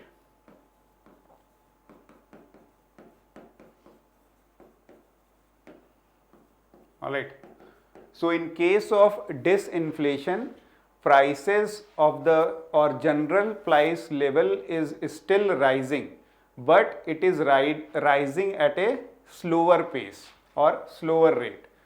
For example, let us say, in 3 months inflation are, let us say, 5%, then in next month it is 4%, in next month it is 3%. Alright, so the prices are still rising, but rising at a slower rate. Alright, so disinflation. So here if you seeing about deflation, it's saying that rise in general prices of goods, and so this is not correct. Alright, this is not correct. Now let us say if you are going or analyzing the things through this options, let us say we know that it is not rise in general price level. So these two are gone. These two are gone. Alright.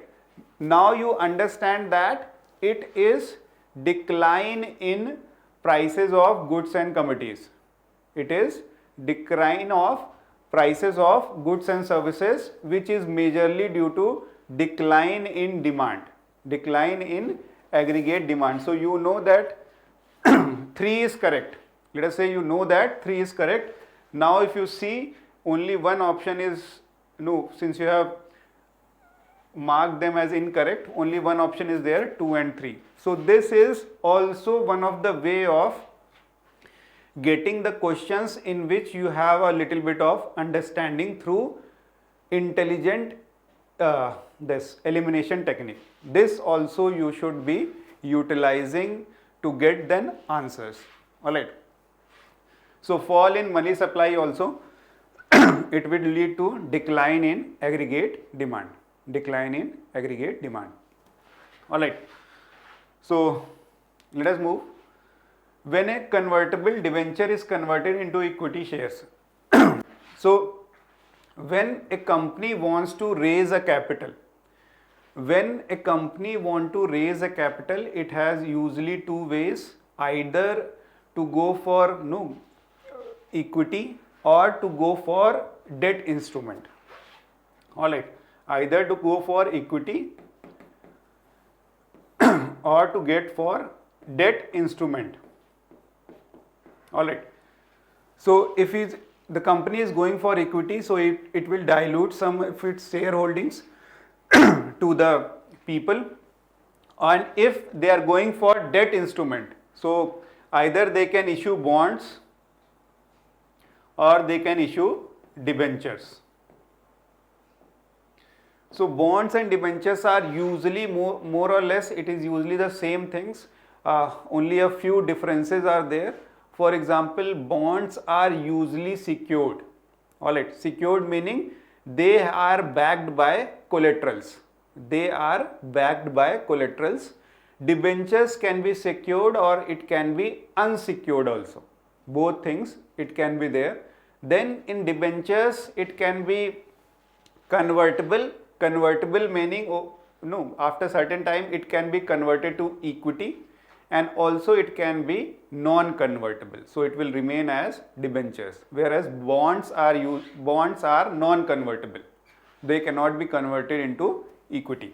Alright, so debenture holders will become the owner of the company. So if debenture is converted into equity, so we know that the person who holds the share of the company are also a part of owner of the company, or that he owns that part of the company. So debenture holders will become the owner of the company if debenture is converted into equity.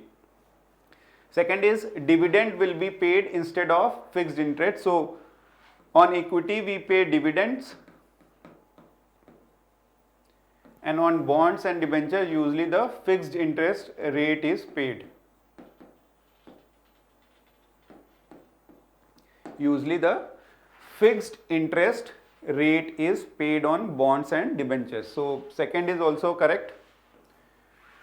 And shareholders will get the refund only when all liabilities have been paid off in case of liquidation. So in case of liquidation, the order followed is first the person who are holding the bonds, that will they will get their share. Then the debentures or unsecured debentures, they will get their share, and at last the equity, the person who are the shareholders will get their shares. So that is the order which is followed in case of liquidation. So shareholders will get the refunds only when all liabilities have been paid off.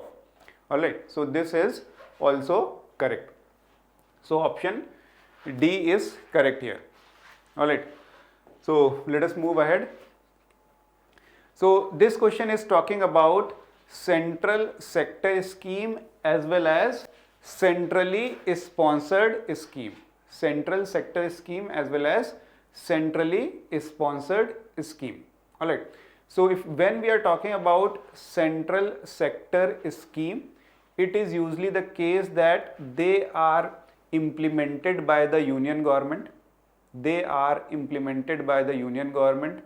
They are fully funded by the union government, and they are usually based on the union list. Alright, they are usually based on the union list when we are talking about central sector scheme. For example, let us say you can take the example of PM Kisan. It is central sector scheme which is fully funded by the central government, 100% funding by the central government.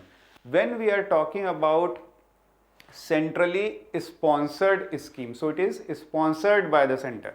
Alright, it will be implemented by the states. That is the first thing.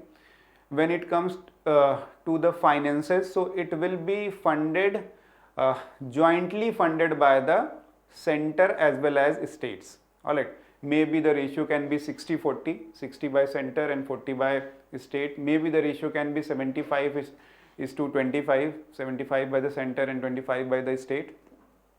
So the idea behind the centrally sponsored scheme is that center tries to augment state capabilities to implement the scheme. Alright, because as usual the center has more resources than the state. Alright, so that is the case. Let us see, central sector schemes are implemented by central government, while the centrally sponsored schemes are implemented by the state government. So this is correct.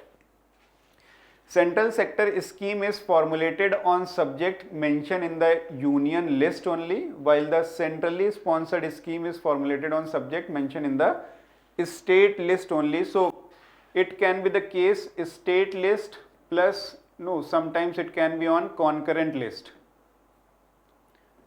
Alright, so because of that this is wrong. Central sector scheme is fully funded by the central government, while expenditure on a centrally sponsored scheme is divided between center and state. Alright, so 100% funding of central sector scheme by union government, and centrally sponsored schemes are jointly funded by center and state. Alright, MG Narega is a central sector scheme. No, it is a centrally sponsored scheme. While Pradhan Mantri Mudra Yojana is central sector scheme. It is central sector scheme. Alright, so what we are having here is 1 and 3 only correct. So option A is correct here. Option A is correct here. Let us move ahead. With reference to non-resident Indians deposit. Alright, so we are talking about NRI deposits. So there are 3 types. Alright, one is NRE, non-residential external account. Another is FCNR,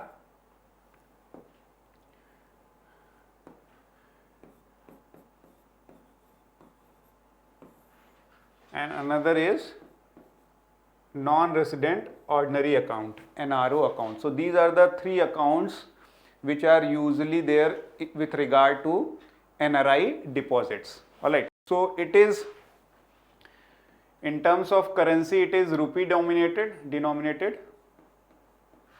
It is foreign currency. alright, and it is rupee denominated, alright. In terms of types, if you see, so NRE accounts can be current account, can be saving account, can be fixed deposit, can be term deposit, alright. It can be anything. Similar is the case with NRO. It can be current account, it can be saving account, it can be term deposit, alright. However, FCNR is always term deposit. It is always term deposit, alright.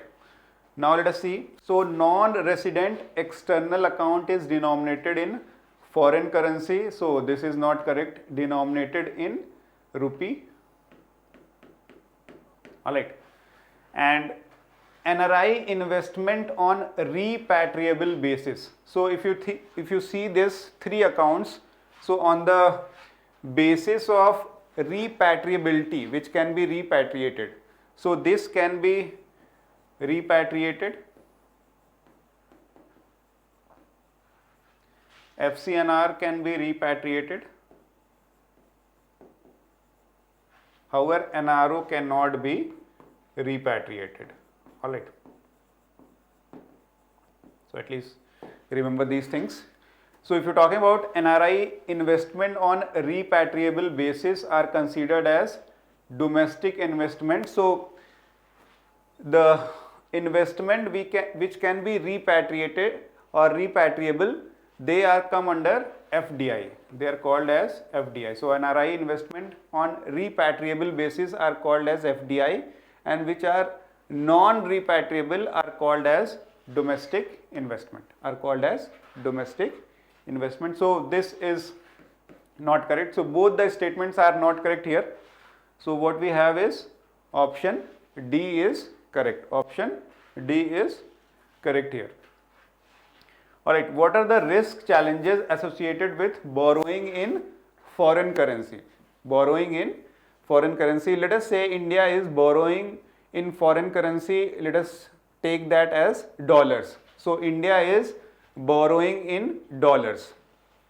Alright, so first is exposure to currency mismatch risk. So currency risk is always there. Alright, so suppose that you borrowed $10 million or India borrowed $10 million, and when it borrowed, it was $1 is equal to, let us say, rupees 70. So when currency exchange rate was $1 is equal to 70, India borrowed $10 million. But let us say over a period of time, $1 has become rupees 80. Now India has to pay back more because rupee has depreciated. Alright, rupee has depreciated. So there is always exposure to currency mismatch risk. That is why when we are borrowing in terms of rupee, there will be no risk of currency mismatch. But when we are borrowing in external currency, let us say dollars, there will always be currency mismatch risk, which is always on the shoulders of who is borrowing. Alright, higher borrowing cost. So in general, if you see that, so when a person or when Indians are borrowing from the outside, so usually the borrowing cost or the rate of interest is low. So borrowing cost is low if we are borrowing from the outside India in comparison to borrowing within the India. Alright. Depletion in foreign exchange reserve. So let us say government of India borrows $10 million from US. So US will give $10 million to India. Now in India government want rupee. So they will convert this dollar to rupee. Let us say they go to RBI, they say that we are paying you $10 million and you give us equivalent rupee amount. So RBI will take that $10 million and it will go to forex reserves. So not depletion but addition. Alright, but addition. Now fourth is reduced ability to tackle financial crisis. Yes, definitely this is there. No, we have a very reduced ability to tackle the financial crisis, especially in terms of when there is currency mismatch risk, when there is currency mismatch risk. So this is also there. So fourth is correct. So what we have is option A. Alright, 1 and 4 only. Alright, so this is talking about fair and remunerative price of sugarcane. Fair and remunerative price of sugarcane, similar to as what we have MSP for a set of crops. Alright, minimum support price for set of crops. On a similar basis, we have fair and remunerative prices for sugarcane. Alright, for sugarcane. So it is basically the price which is announced by the central government, which the sugarcane mill owners has to give to the farmers when they are procuring sugarcane from them. When they are procuring sugarcane from them. Alright. So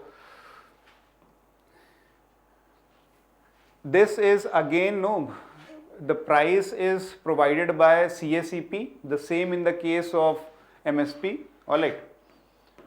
CACP plus state governments are also consulted, state government plus any other stakeholders. So CACP proposes the FRP, which is ultimately decided by Cabinet Committee on Economic Affairs. Alright. So CACP proposes that it will be, let us say this can be FRP, which is ultimately decided or accepted by Cabinet Committee on Economic Affairs. That is one thing. And second thing is, which you should know, is it is based on the Rangarajan Committee recommendation. Rangarajan Committee recommendation, FRP, the system of FRP, or what we are saying is based on the recommendation of Rangarajan Committee. That is another thing. One thing which you should also understand is sugarcane cycle or sugarcane season. Sorry, sugarcane season, it is October to September. Alright. Sugarcane season is October to September. So this is another thing. Alright. So let us see. We are talking about on what basis it is decided. Alright.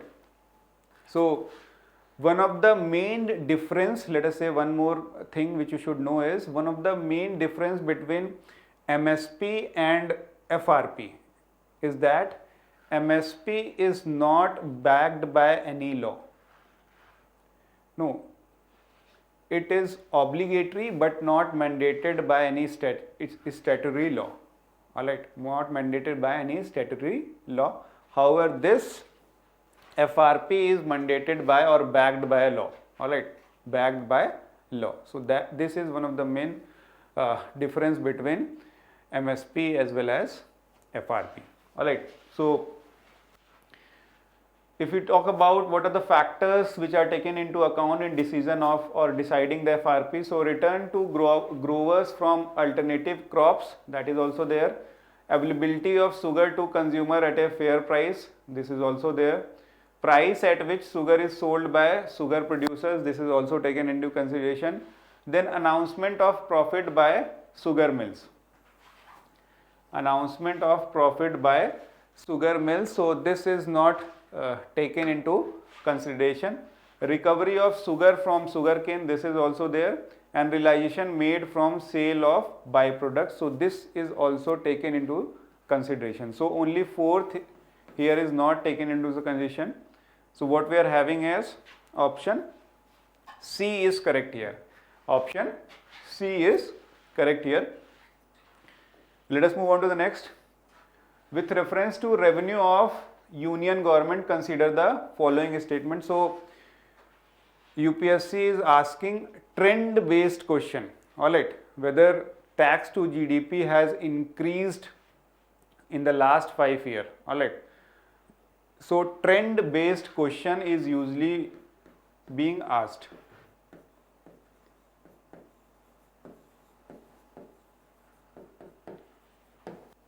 Alright, so tax to GDP ratio of India has been consistently increasing in the last 5 years. Throughout the last 5 years, the share of indirect taxes in total annual revenue has remained higher than the share of direct taxes. During the last 5 years, the contribution of corporate tax in annual tax revenue has been more than that of GST. Alright, so if you see, all the three statements are wrong here. Alright, all the three statements are wrong here. Alright, so what we have is option D is correct here. So usually trend based questions, UPSC has been asking. Usually what we see is that in most of the cases, when a very broad statement is made, last decades, last 5 years, usually they are wrong. However, sometimes a few exceptions can be there, but usually what you can say is they are mostly wrong, but try to see on the merit of the statement. Alright. Alright, which among the following factors led to the balance of payment crisis in India in 1991? Alright, so if you're talking about balance of payment, it has two components, current account and capital account. Alright, current account and capital account. If you talk about capital account, so we have visibles and other is non-visibles. So here we have export and imports of goods, alright, which we call as merchandise trade. And here if you see, alright, so we have services, we have payment transfer,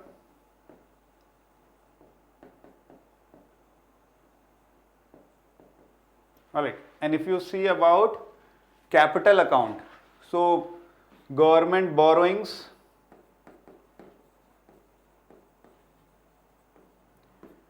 FDIs, FPIs, all this is included in capital account. So when we say that balance of payment crisis,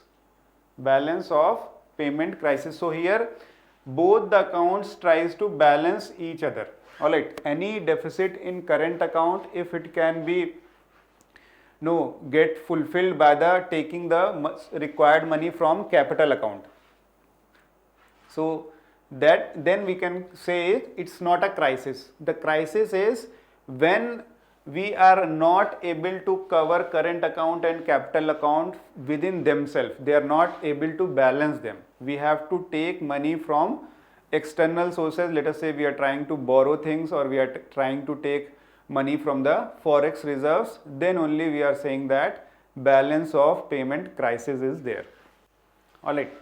So balance of payment crisis 1991, high fiscal deficit, this is one of the reason for this, exponential increase in internal debt of the central government, alright, internal debt of the central government, this was also there, widening current account deficit, if current account deficit is more, if it is not, cannot be compensated by the capital account, then there can be possibility of balance of payment crisis, which happened there. Then devaluation of rupee. So this was not the reason, rather than after balance of payment crisis this was done. Alright, this was not the reason. Massive rise in inflation can impact the exports of the country. Then Gulf crisis and oil shocks, which went, oil prices were as record high, which increased the amount of export. Alright, so the export amount increased substantially, which led to current account deficit. Alright, so this was also the case. So apart from 4, every other thing was there. So option C is correct here. Option C is correct here. Consider the following statement about the recent amendment introduced in Insolvency and Bankruptcy Code. So IBC provide time bound resolution to insolvency.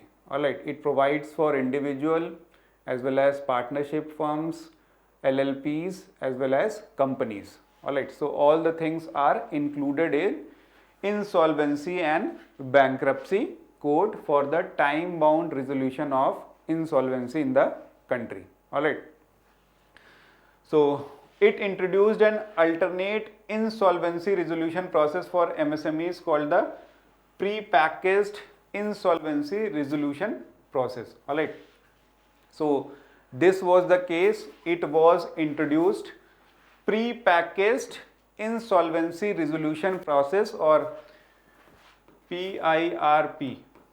Alright, PIRP for MSMEs. This was introduced during COVID time, where MSMEs was facing a lot of difficulties and they were going insolvent. Alright, so IBC amendment took place and they provided for PIRP, pre-packaged insolvency resolution process for MSMEs. So this is correct. The amended IBC provides that resolution process of a stressed company will have to be completed within a month. So this is this was not provided. This IBC provides for resolution timeline to be around 270 days. Alright, so that was not touched. So this is not correct here. So it is asking about which of the following statement are correct. So option A. Option A. Alright. With reference to Indian economy, which among the following sectors are prohibited for foreign direct investment? Alright, so foreign direct investment. These type of question also you should try to take a little bit of risk. Usually, let us say if you see, if you have a fair bit of idea, any idea, then you can easily come out with the options. Let us say you say that, okay, print media, I know these are usually there. These are usually there. So we are talking about prohibition. So if you talk about print media, so 4 is gone and this D is also gone. So we have 1, 2, 3 and 2, 3, 5 only. So in this way, at least you can take a one calculative guess. So here we, in the case of these 3 are prohibited. Alright, so atomic energy, tobacco sector and Nidhi companies. So we have option A here. We have option A here. Alright. So with reference to Indian economy, which of the following is our reason for divergence between CPI and WPI? So as you have seen in the recent time also, there has been a lot of divergence between the values of WPI and CPI. Alright, so WPI has crossed almost 12% and CPI is around somewhere around 6%. So there is 6 percentage point difference between the values of WPI and CPI. That is why we are talking about the why this divergence. Why this divergence? So few of the reasons are that food articles are major chunk in CPI, which is not the case in WPI. Alright, so the weightage of food article is much more, around 46% in CPI, whereas it is lesser in WPI. That is the one thing. Then WPI does not include services, whereas CPI includes services. Consumer Price Index includes services such as educational services, banking services, etc. We have miscellaneous part, which is somewhere around, the weightage is around 27%. So we have miscellaneous section in CPI which contains services, and the weightage is somewhere around 27%. So that is one of the reasons also why this divergence between WPI and CPI. Alright. Then we are talking about fuel and power. So both CPI also, WPI also have fuel and power, but in WPI it is around somewhere, the weightage is somewhere around 13%, and in terms of CPI it is somewhere around approximately 7%. Alright, so this difference is also there. So food articles have higher weightage in CPI than WPI, yes. Cost of services is not taken into account in WPI, yes. And the cost of fuel and power is not taken into account in CPI. It is taken into account, it is somewhere around 7%, and in WPI it is somewhere around 13%. Alright, so this is not correct. So we have option C.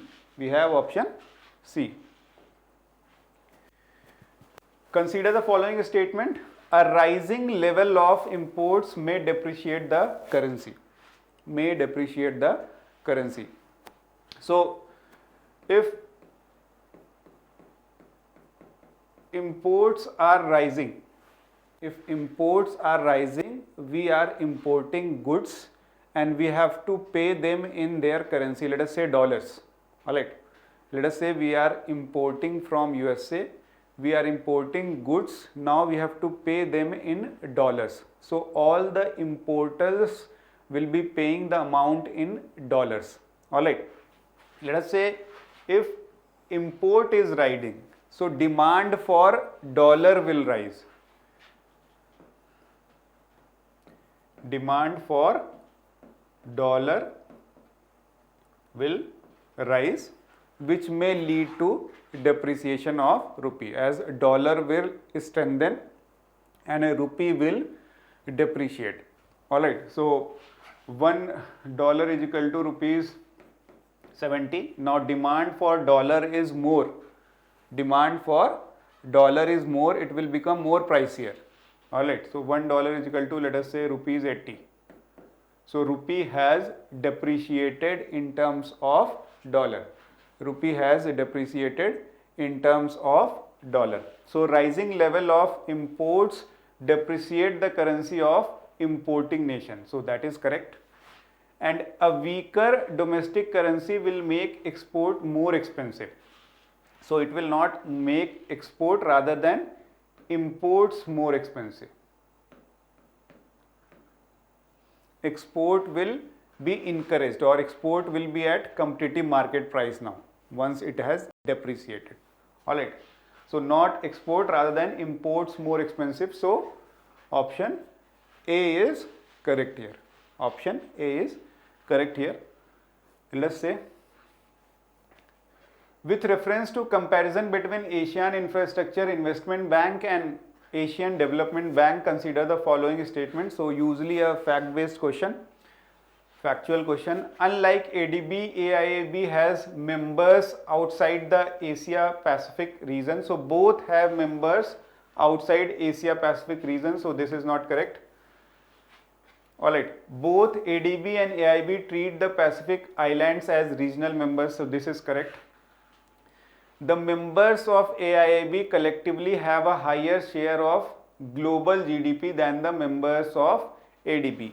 One way of thinking it, or one way of analyzing during the exam, is that AIIB does not include USA.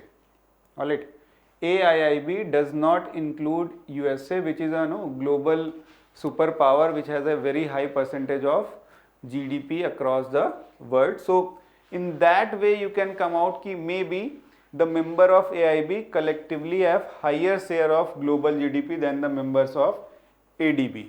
ADB has USA as its member. So this is not correct.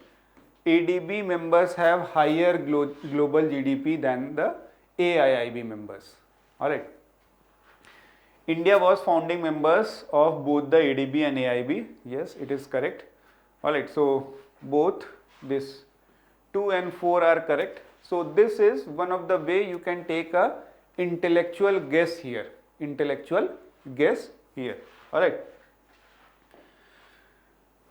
So next question, which of the following activities are included in calculation of GDP of India? Alright, so GDP is total market value of all the final goods and services produced within the domestic territory of a country in a specified time period, let us say any financial year. Alright. So I will repeat, total market value of all final goods and services produced within the domestic territory of the country in a specified time period, let us say financial year. Alright. So now let us say if you try to do it by, let us say, elimination technique, profit earned by Indian company from its branches in Germany. Alright, so this if you can eliminate, let us say this is not the case. Then we are talking about final goods and services produced. Alright, here in case of transfer payments, there is no services or goods provided. So if you can say, let us say this is also wrong. Now if you know 3 and 4 are wrong, so you are done with 2. Now only 1 and option A and B is there. Now production of car in India by a foreign company. So GDP is mostly concerned with where the production is happening. It is not concerned with who is producing the things. If within India, foreign companies are producing things, if it is within India, it will be taken into consideration within the India's GDP. Alright, so this is correct. Now salaries of employee working in American embassy. So this is where the concept of domestic territory is coming into place. So within India, let us say within India, the embassies of foreign government are not treated as a domestic territory of India. They are taken as territory of that country. Alright, so American embassy within India will be treated as domestic territory of USA. So this will not be taken into consideration. This will not be taken into consideration. So only option 1 is correct here. Alright, so we have completed the discussion of All India Simulator 1, and I hope you have taken something out of this discussion session, and I wish you all the best. Alright, thank you.